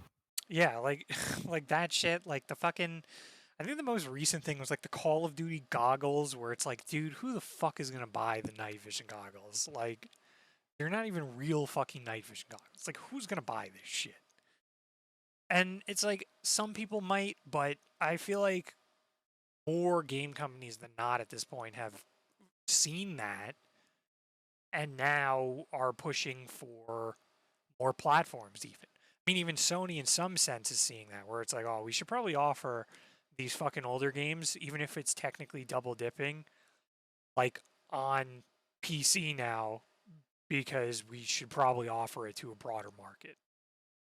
So I think we're going to see, we should see pretty soon, more of a fucking wake up call with that with anime as well. I think we started to see like the beginnings of it in certain areas and with manga, where yeah, you should probably let people fucking buy your manga on their phone and read it on their fucking phone very easily. Digitalization and accessibility are just like they're no brainers in this day and age. They are no brainers in this day and age, especially after again the precedent that we've got from what's been happening on YouTube. YouTube is there, bro. Just like I don't know, like there's so much precedent to people just flocking to easy accessibility and make kind of lowering barriers. Silly. Yeah, what I think the best outcome is that, you know, this is more of a scenario of like, which is ironic in some ways, the way you can look at it, where, you know, with the abuses and everything in the anime industry, especially for payment, it's very similar to a thing I was reading the other day of like, you know, China's gonna have like a massive fucking meltdown soon because of its workforce, like essentially forcing the 996 like Oh yeah, workloads where it's like, yeah, if you don't work fucking 9 a.m. to 9 p.m. 6 days a week, someone else will, which will not Mhm. sustain itself forever. Right. So it's going to turn into a thing where like YouTube, it's like, yeah, guess what? The way you tried to find someone who's like, oh, well, someone's going to do it, like someone's going to work for this. A consumer now is looking for platforms and shit where it's like, well, I can fucking get it better somewhere else. Like, Right. I can fucking get this better somewhere, or I can find content that will hold me over just as well. I You I know what else we could do? what? Why does anime have to be 30 minutes long? Wait, we already have shorts though. Everything can be a short, though. Everything.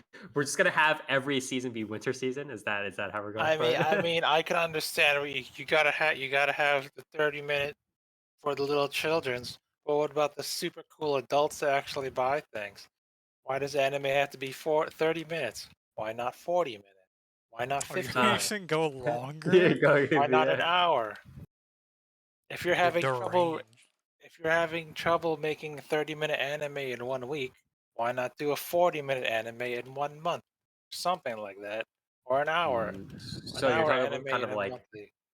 like OVA-ish Well, see, releases in a sense. I think the problem winds up becoming where money comes from and where money goes to, Yeah, right? Because it's the like that money would be thing is better also for a that's another studio, topic. but that's not going to be good for whatever fucking like bigwig producer, like fucking like licensing company is like getting Or fucking. TV state, yes, Well, TV yeah, that's stations. getting paid by TV stations to fucking put this on there or But get what it if it's not on or TV? Yeah, I mean What if it's I think released? I think What if it's released through I mean, Netflix? we might very well see yeah, upticks in that more and more of like right, this yeah, shit's yeah, just JoJo, not on TV. yeah, yeah. JoJo I think Part that's 6 is definitely gonna be monthly, and people are still gonna watch it. yeah. I think what Tosa's suggesting is definitely Well, it's becoming still a trend by airing. itself. JoJo's still airing weekly on TV though. It's just that Hmm. on Netflix, it's coming out in monthly batches. Well, who owns a TV nowadays? Probably people that are watching anime in Japan at this point. Yeah, Yeah. I I don't mean, see people. Why have a younger. Well, TV when you yeah, I can mean have three that's another computers? thing. That's another thing to think about too that I didn't look into. I'd love to know what like the status and the sort of like general feelings are Hmm. towards I'm sorry, I got distracted. I heard English FF14 and got really confused. Changed It that. was me. But yeah, so I would love to know the numbers, like if there is a general like downwards trend in like cable television the same way there is in the US or in like, you know, the West where Hmm. you know, like people just aren't fucking buying cable packages anymore. It's like all I need is a fucking internet package and then I can get Netflix, I can get Hulu, I can get like all these streaming services half the time fucking bundled together with each other for like one price. Right. Which I'm sure It's will it. lead to its own issues, but in the long term. But at the same time, it's like, you know, we're seeing a general like downwards trend in that. If that happens in Japan, like then they're really fucked for that sort of stuff. Like, and Yeah. it's Then like, it yeah, could you actually all guys. come crashing down. Yeah. Well, yeah, because it's also like they're really behind the curve. Like they're Right. very, Exactly. very fucking behind in like you to have, I mean, realistically, it's like you need to have had your websites set up to do this like a fucking decade ago at this point. Like Yeah, exactly. to start offering these things digitally. And it's like, you know, I think people, I mean, I forget consistently that like saying something like, yeah, you should have had this done a decade ago would have been 2011, which is not like a stretch of the imagination. And as in like a stretch of the imagination to say like you should have had this shit digitalized a fucking decade ago. It's so sad because it's like I mean, the fact that like we've only been like slowly working up to digitalization in like the past 2 years, and then just because COVID kicked every goddamn publisher's ass, they're just like, yeah, we're finally gonna make apps on our sites, guys. It's like, or on the phones, guys. It's like, come on, man. Like, you guys fucking serious? It literally took a global pandemic for you guys to realize that like doing this stuff might be okay. Like, come on. Come on, man. Yeah, But yeah. we still have pushback in certain shit too, even after Yeah, pandemic. yeah, yeah, exactly. I mean, with an ongoing pandemic of like, look at fucking movies, like Disney. uh, I mean, I guess like Shang-Chi coming out a month late is like that's okay in some sense, but at the same time, it's like there are people that are just like,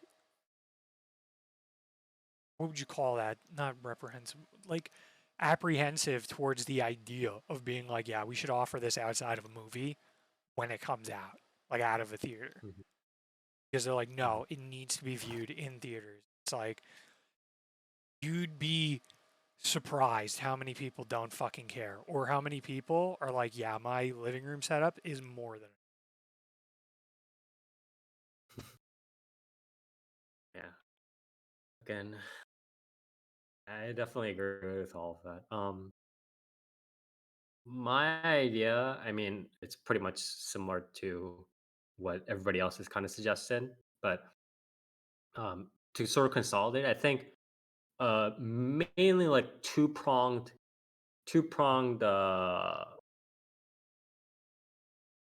yeah, two so it's like a mainly two-pronged method. So one is the profit model itself has to be changed, and the main way that this changes is that um first, on the government side, the government has to come in with regulations to be like, okay, you guys like you- I mean, the there's got to be some cuts and shit somewhere. Like, there's got to be people at the top that are just like fucking moving around shit UFO table status that like yeah.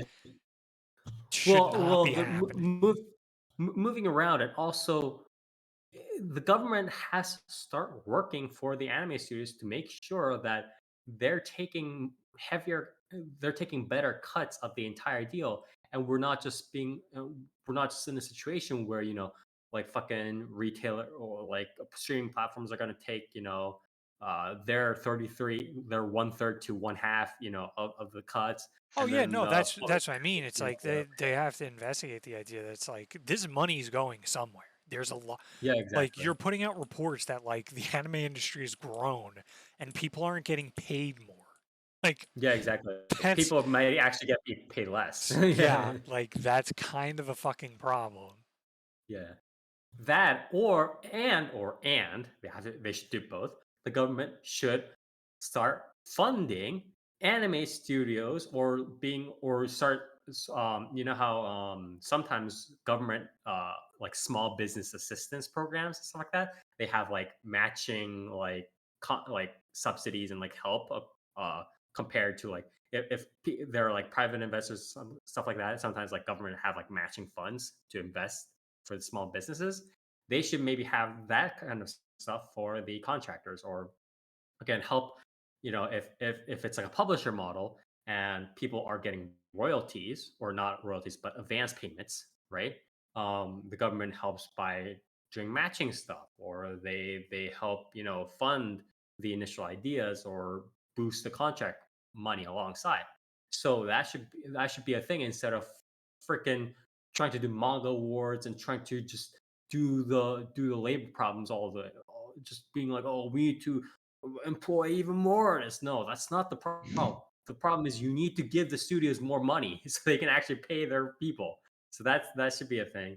And obviously, I think anime studios should probably try to work a little bit more to make sure that they can even get on the production. So what happens a lot of time is that the by the nature of the fact that the entertainment companies are kind of creating the contracts and then kind of throwing them at the companies or at the studios so they can compete.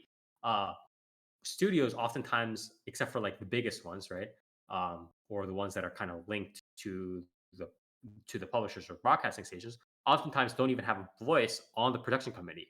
So I think if we can have like regulations or if we can have a culture where anime studios themselves can have more and more of a voice within the production committee, within the contracts that are being created, instead of just being like, hey, fuck you, you guys get this much amount of money, and to create this pretty decent anime, and also you guys don't really get royalties because fuck you guys, right? You guys already got the contract.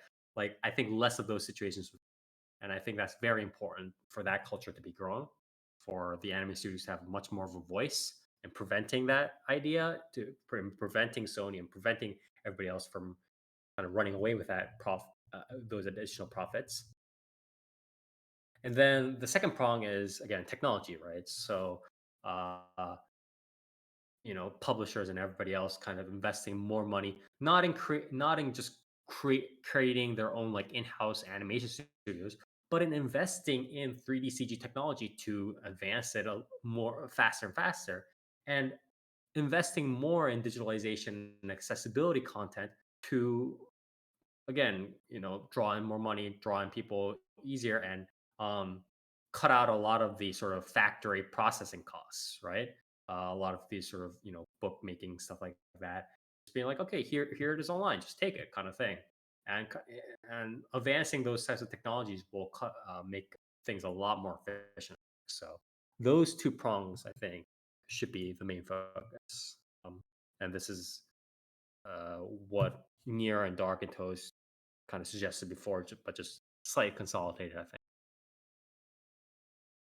Okay, so I think this was a pretty pretty intense discussion for what it was. I mean, I Yeah, think this has been. I got more descriptions. I got more suggestions if you want them. Uh, sure. You want to throw a I couple of them, as long as they're somewhat brief. why don't we standardize all anime? What do you mean by that? Like communism, right? Okay. What do you mean by that? I'm not entirely clear. I'm No actually two not clear. anime will be created unequally. Yeah. Why do people have to have different ideas when making anime? Why don't we make all Does everybody anime? have exactly? We're just gonna Yeah, keep creating like we stylized stuff. Is we can that have anime 1, and then next season we'll have another company do anime 2, and then another season is anime 3, and they're all this overarching plot line of one anime that and it's gonna be so that it's good. just gonna print it out just one by one? Yeah. Yeah, it's gonna be so good. It'll be the one true anime. We won't need any other anime afterwards. It's just gonna slowly, yeah, it's gonna slowly build up to the one true anime. Yeah, I Yeah, mean, half of the things that Toast has been pitching are just all like fucking experimental, like film ideas. they're Like, they're they're they're these have already been they're already in, yeah. They're these have already in been people production. are just like, you could probably fucking submit that, or like some like fucking indie director would hear that and just be like, wow, that I want to sounds do that. Yeah, exactly. amazing. Also,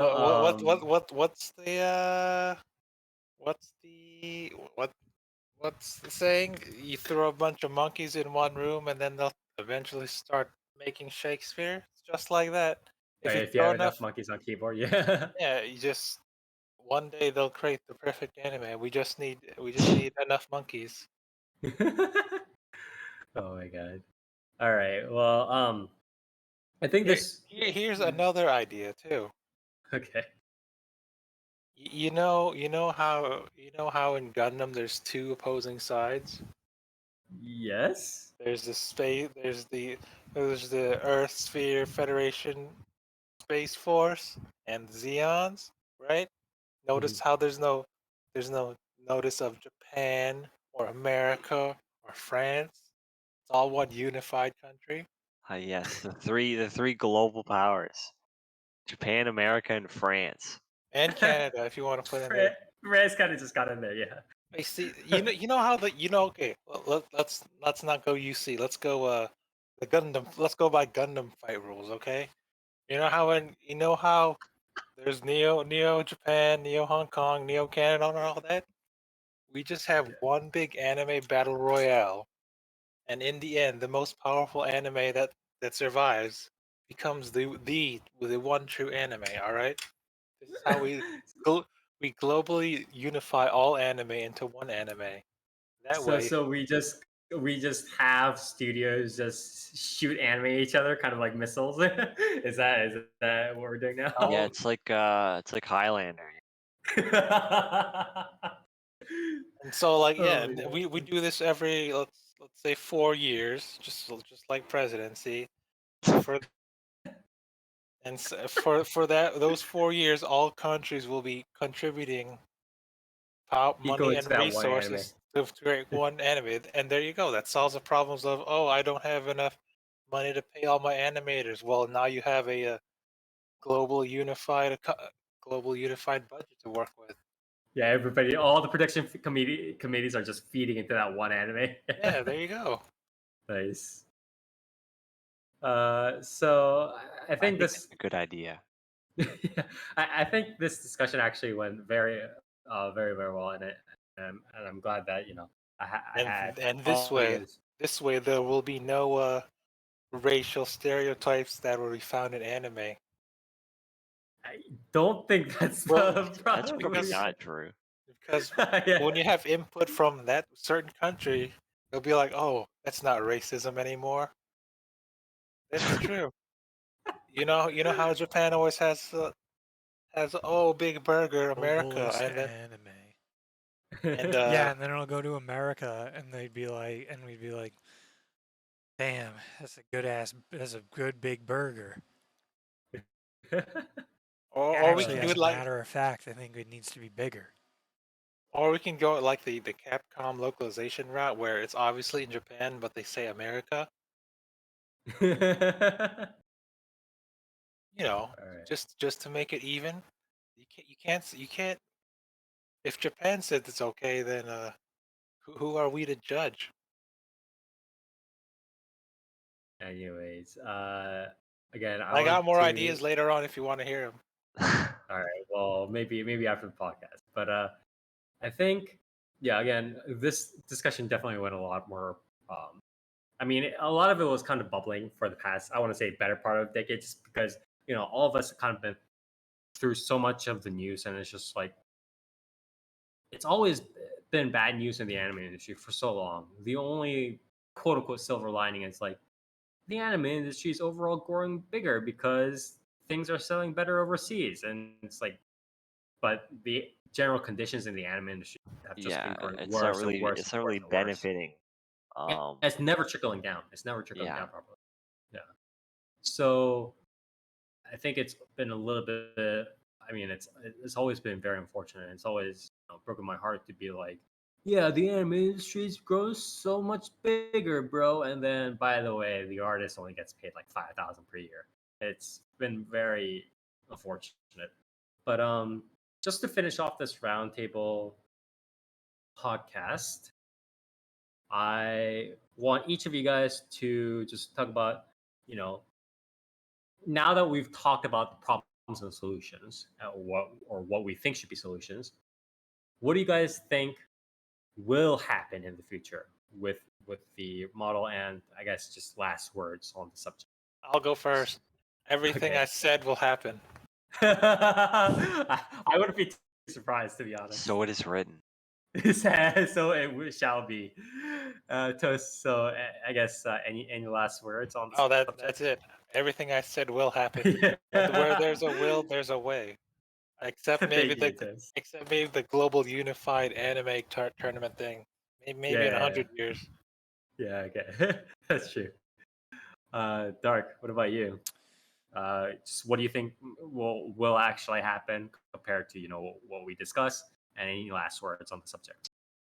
Well, I think it's definitely up in the air. I don't think we can say something for sure. I think there's a good chance that some of the shit that Toast said does get attempted.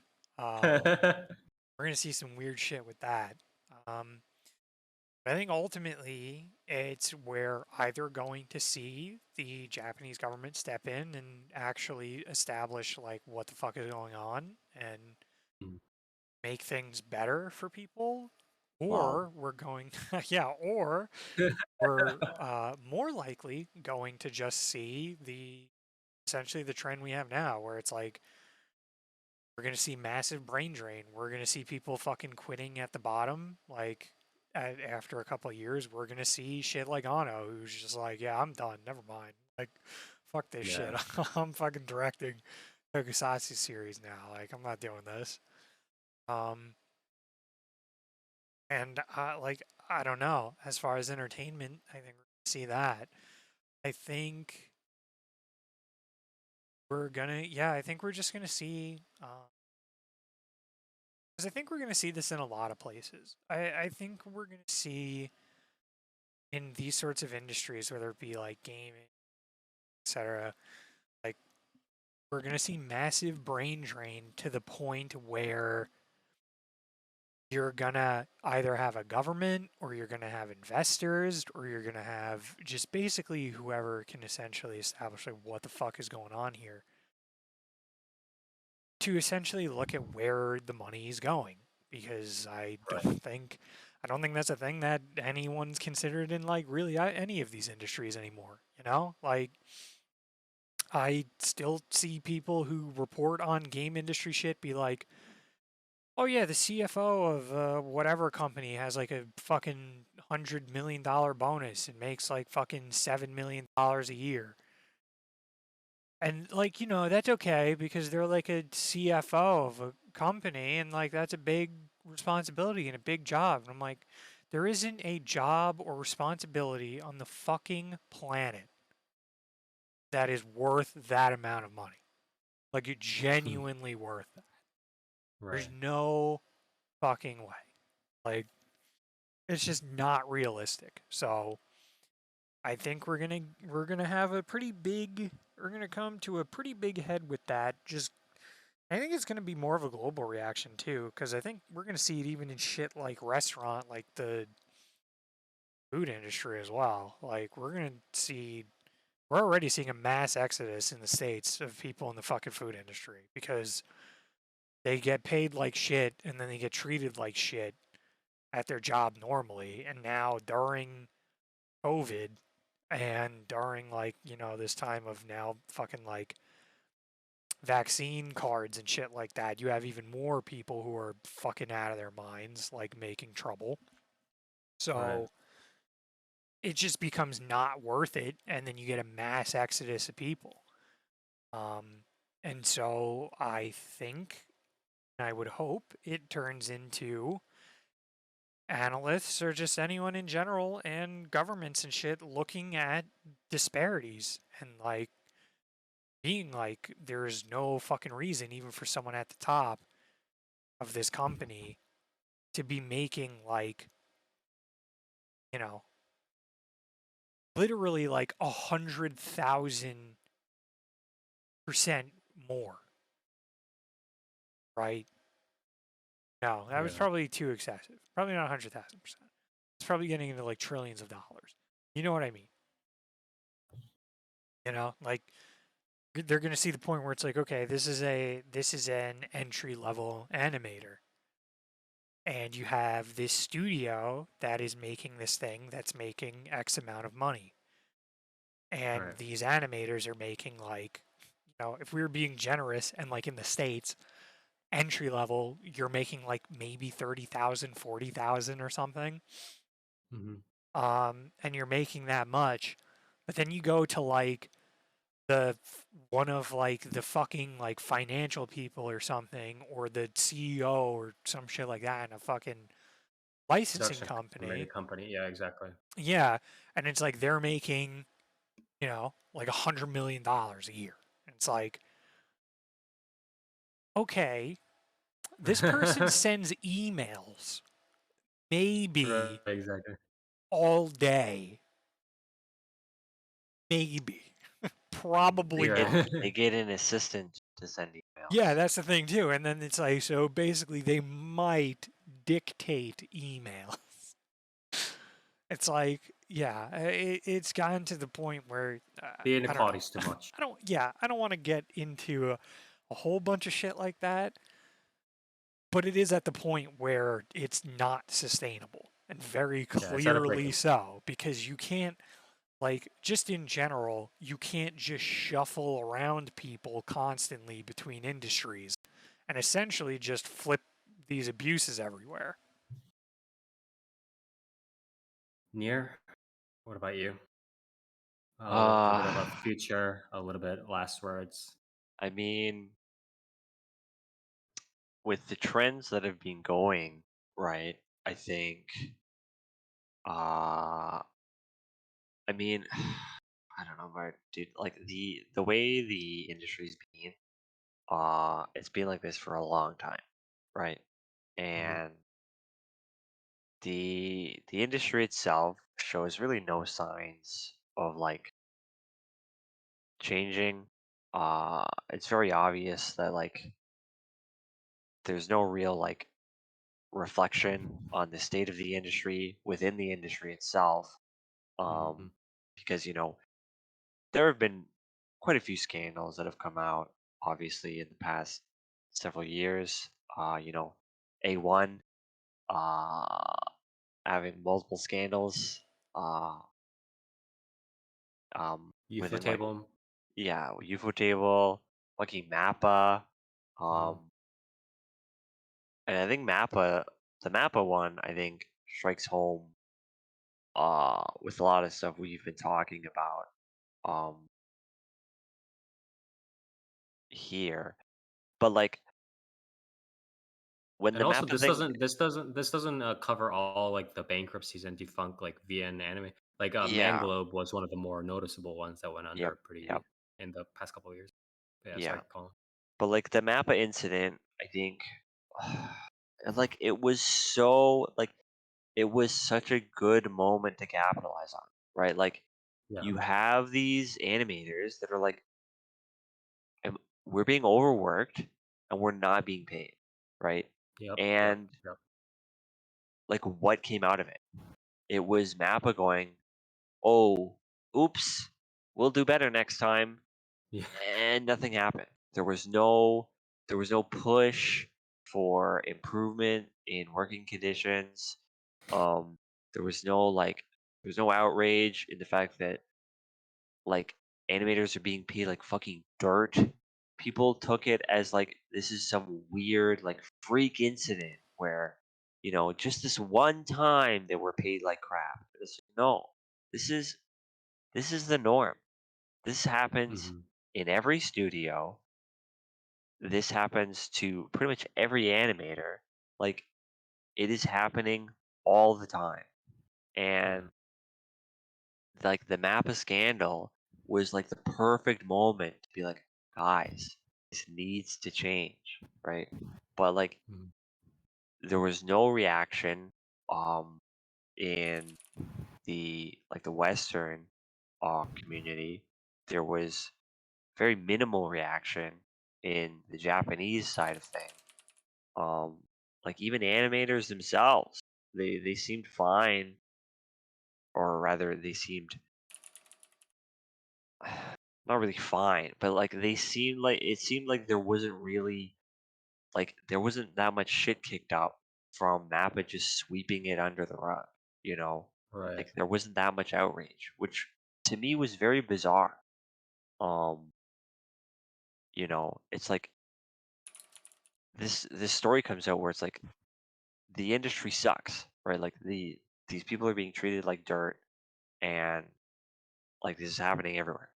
And then Mappa's like, sorry, here's Chainsaw Man, right? And people are like, oh, yes, yes. It's like, come on, guys. Um, but in terms of what I see happening, like it's probably just gonna continue. Like, I mean, it's like the fucking Titanic, right? Like we see the iceberg on the Right. horizon, right?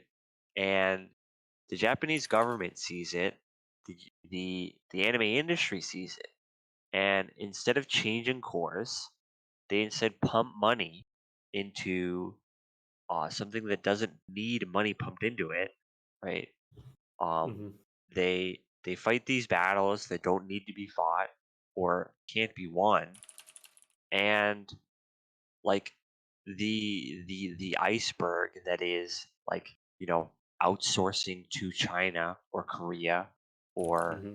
you know some other Southeast Asian uh country, like, or even to the West, right? Like the I think it's inevitable that the amount of outsourcing is going to continue, and the amount of talent within the animating uh you know labor force, I guess, will continue to dwindle regardless of how much fucking money the Japanese government pumps into training animators.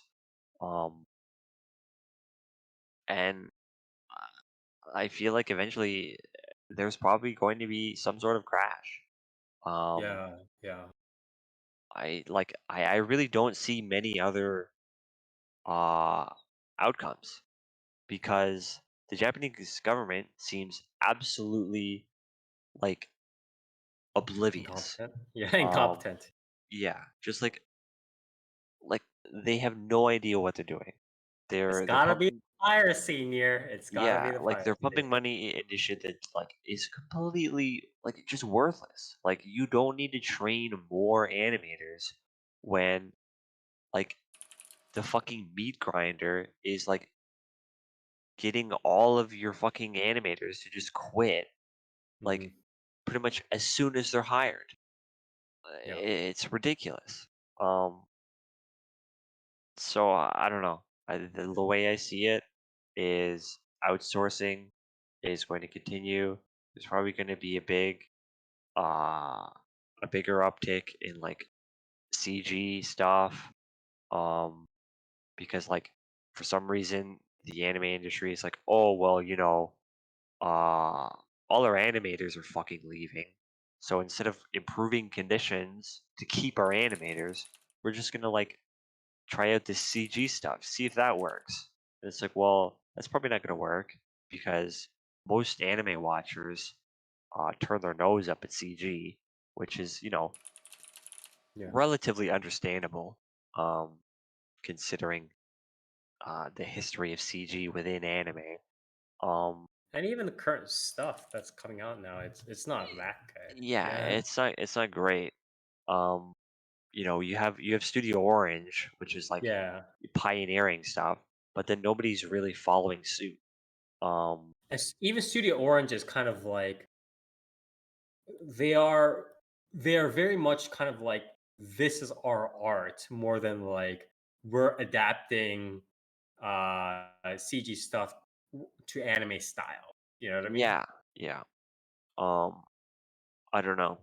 I uh, I do see a crash in the future. I don't think it's happening soon. I think it's quite a ways out Hmm.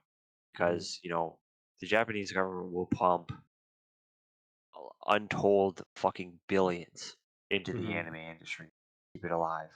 Um, but I really don't see many other Do outcomes. you I think, think do you think that it'll experience a faster or a sooner like labor crash though? In the sense of they're gonna have to um, start outsourcing like way more and more yeah, exponentially. I think so. Yeah, I think eventually Japan's gonna run out of animators. Like, um, we're probably going to see more studios shutting down.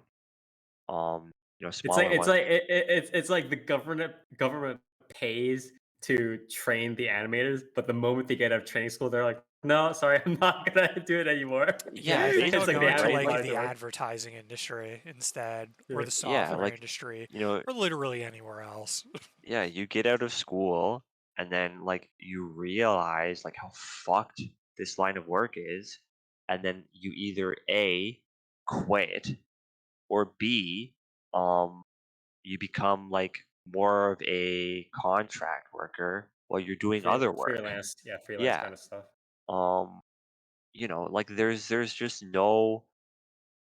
there's basically like no future in being like a full-time Japanese anime, right? Like unless you're one of the big guys, right? Like, somebody whose name is like fucking known within the industry, Hmm. um, like it's just not worth it.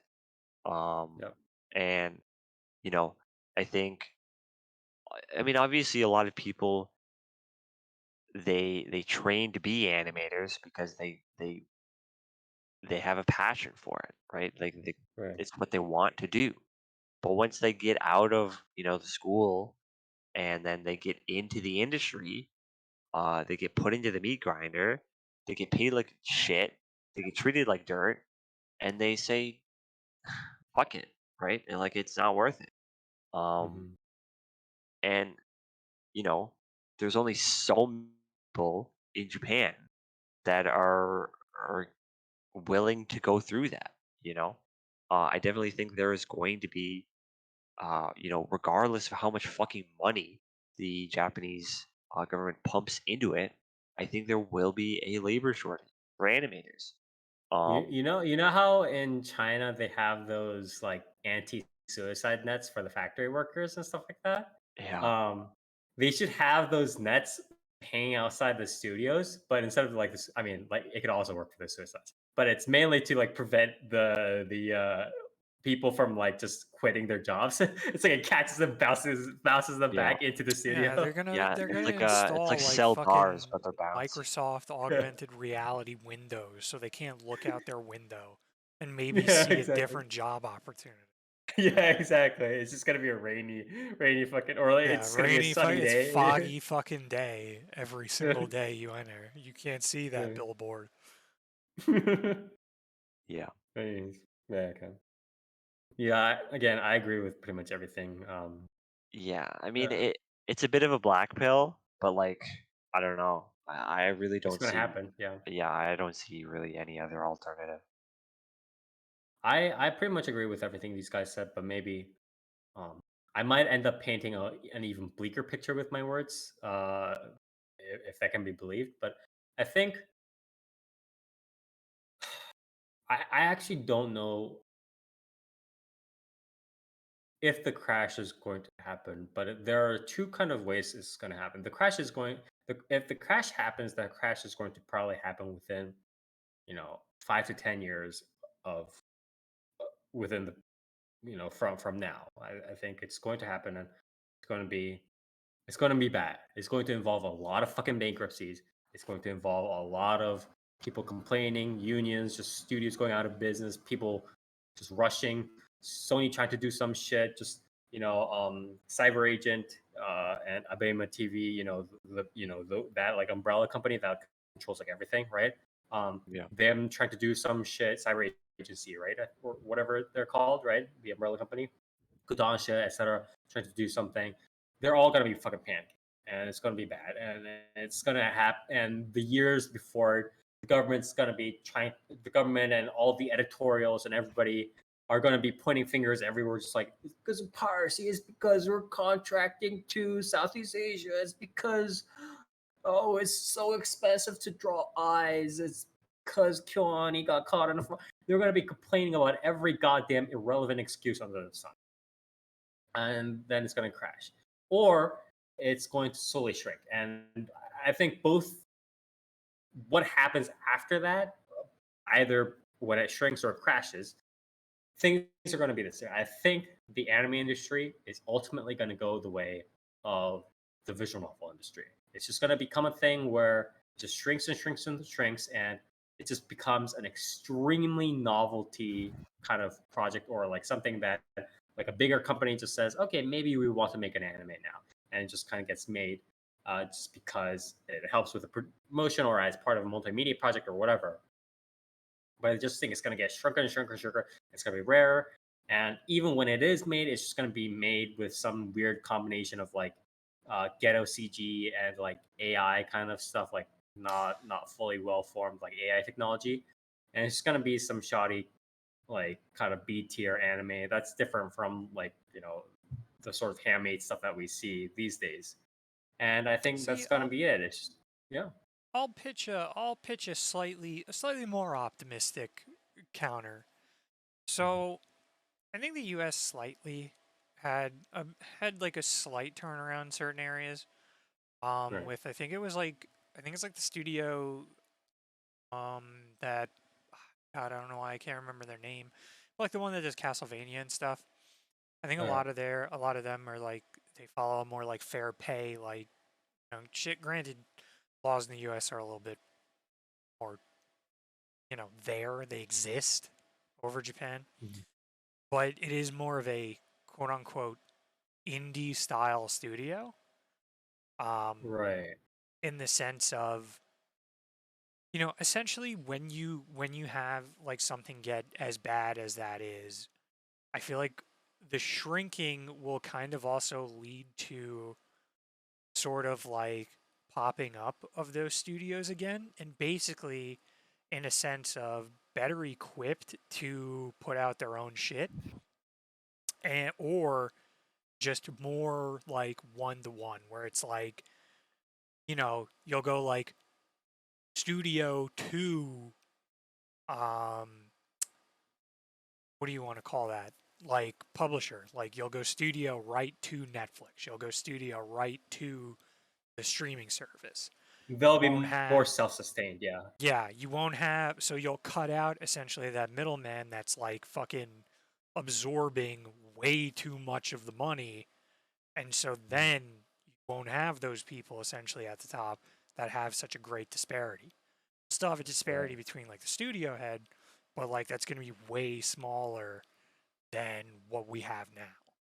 I think Yeah, I that's mean, also it. I definitely agree. I think that'll definitely happen because people, I think anime is culturally indispensable in a sense by now in terms of like how it's globally influencing everything.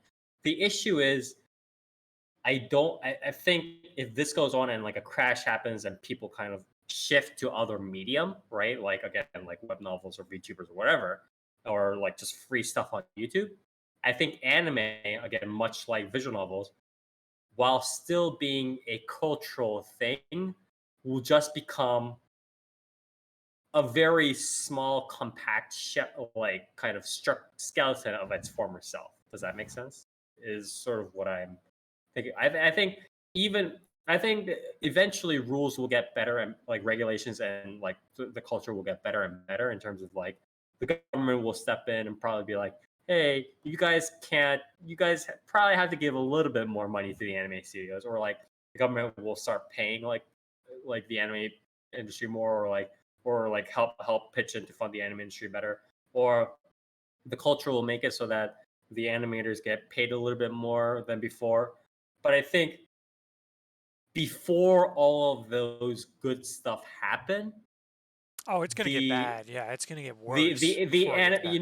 you know how it's like when you listen to like documentaries or like like National Geographic series about like space, they always talk about how it's like eventually the big like planet, the red giant, the super giant or whatever, shrinks into like a black hole and just collapses upon itself. That black hole is going to happen before anything else, like anything decent, like significantly decent happens. I Oh think yeah, that's the problem. I It's think like it's a matter. I think it becomes more of a matter of like when that happens and when that starts to like fully fucking fall apart, how fast essentially the government will think about stepping in and being like, Yeah, that's the problem. you It's like the know, government cool needs to step in Japan before, ideally. hasn't But worked in fucking 10, in like, 15 fucking years.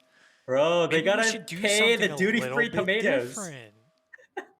Yeah, They gotta it's they like, gotta support the duty-free tomatoes, bro. yeah, like it's like the fact that fucking cool Japan is still a discussion almost fucking 9 years after it was put together, and it has Yeah, essentially fucking nothing to show for, like, is the most easiest, like, damning fucking thing you could look at. And right. Exactly. it just depends on, essentially, yeah, like you were saying, like that black hole, like how close does it need to get to that, or does it need to fully form before essentially the government, the Japanese government, realizes what the fuck is going on in front of them? Yeah. I think honestly the future of like most like sort of general mainstream kind of anime related media will just be like free form or like ad based on YouTube. Just, like y- voice actors and like kind of artists kind of pitching in to make their own kind of small stuff, and then VTubers, so on. That's sort of like low amounts of labor, but still decent media to go off on. That sort of media will kind of pervade, while anime kind of just ends up becoming a novelty thing. That's what Yeah. I believe. I think it's like global warming in a sense, where it's like if the government woke up literally like on Monday, like this Monday, and started making stuff, maybe we could bring the anime industry back from the brink. But like every week that passes, every month that passes, it's like what? Just we're so close to the brink. We're so close to Yeah. the brink of collapse. Yeah, and yeah, I mean, I think it's gonna happen. I think the same thing with a lot of like the games industry shit with QA and stuff like that, where Yeah, you're gonna have a yeah. lot of like, you have that massive brain drain into industries that are vaguely similar anyway. So, Mhm. with like fucking double the pay. So like, what else are you gonna do? Like, you gotta offer quite a lot. But then, I mean, then it also becomes a question of, will other people in the industry essentially try to fix it themselves? We have seen stuff like the situation between Riot Games and Blizzard, for example, where they're in very Mhm. similar locations, and Riot's like, well, we have more than enough fucking money to throw around, so we're just gonna like pay even people at the bottom. Like, we're gonna pay them double what they would fucking make at Blizzard with benefits and all this shit. And then it's like, Mhm. like, not even a contest anymore. And then start getting like, essentially, companies staying afloat by doing this and essentially being functioning. And then you have companies that have like, or come very close to that collapse and fucking total meltdown. And it essentially Right. becomes, up to them to save themselves, more or less. Granted, who knows? Anyways, I think it could definitely go either way. it's definitely variable, but It's gonna a be, I lot of mean, things it's are gonna gonna be be. rough. Yeah, it's You gonna know be what won't, extremely die out? Joshi and Chan, the anime. Because that That's true. comes out, they tell us, hey guys, we need to sell 20,000 BDs, and we'll make a fucking season 3. There's And then going we to be buy there's the going to be BDs. there's going to be like I want to say 4 series that I firmly believe will like still exist in the apocalypse, and I don't mean like Crash Apocalypse. I mean like the anime Crash Apocalypse. I mean like Mad Max Apocalypse. There are exactly 4 series, other than maybe like Fate and like Kimetsu no Yaiba, that will exist, and I want to say probably like Spirited Away, some shit. There are exactly 4 series that I believe will exist in the apocalypse. One, Destin-chan. Two, Data Live. Three, TQ. And four, Fate Prisma Iliad. Yeah, well, those four series. Just TQ, like they've been preparing for the apocalypse their Yeah, entire exactly. lives. They don't even need a director. They're Yeah, literally like cockroaches. They just exist off like Yeah, nothing. it's You fucking. say that like TQ isn't the apocalypse. Yeah. It's apocalyptic anime. It's like what we have to survive on. It's like you know how like survival food, or like if you know like those like survival food buckets or whatever that have like really shitty food. It's like Oh, that, yeah. but with anime, it's like survival anime. Yeah, except it's already radioactive. Exactly. You're like, damn, this is really good food. It fucking regrows itself, and then Yeah, exactly. you try Oh try my not God. to think about it. It has a surprising amount of frames for it for what it is. You Oh, know, Jesus. after a while, I stopped bleeding. Yeah. Oh my god. Anyways, so this about does it for our roundtable discussion, and I'm glad that we had, honestly, a really productive discussion, just kind of airing out all the things. Obviously, this is just like this is a huge topic. This is an unbelievably huge topic, and it was a little. It's obviously a little bit difficult to be like, yeah, that's about it for the subject or whatever. But I'm glad we got to a lot of the salient points that we want to discuss. So, thanks to all the guys here near Dark Toast, as well as all of the viewers out here. And after this episode, we are going to be having the preview episode for the fall 2021 season anime. And we'll be having that pretty much just as the first fall series start, and that'll be in good time. So that then after that episode, when we start actually reviewing all the anime, we'll be pretty much in like episode 1 or 2 for like all of the series out there. So we should be in pretty good pace on for the fall season. So check those out when they start broadcasting. And if you do like what we do, every other Saturday, starting from 10 p.m. Eastern Standard Time, we stream our podcast live over at twitch.tv/4PlayerAnimecast. That's with the number 4, where we talk about the latest and greatest in Japanese animation media, anime, manga, light novels, web novels, visual novels, and so much more. So if you like what we do, check us out here. Check out our highlights on Twitch and on YouTube as well, whichever format you prefer.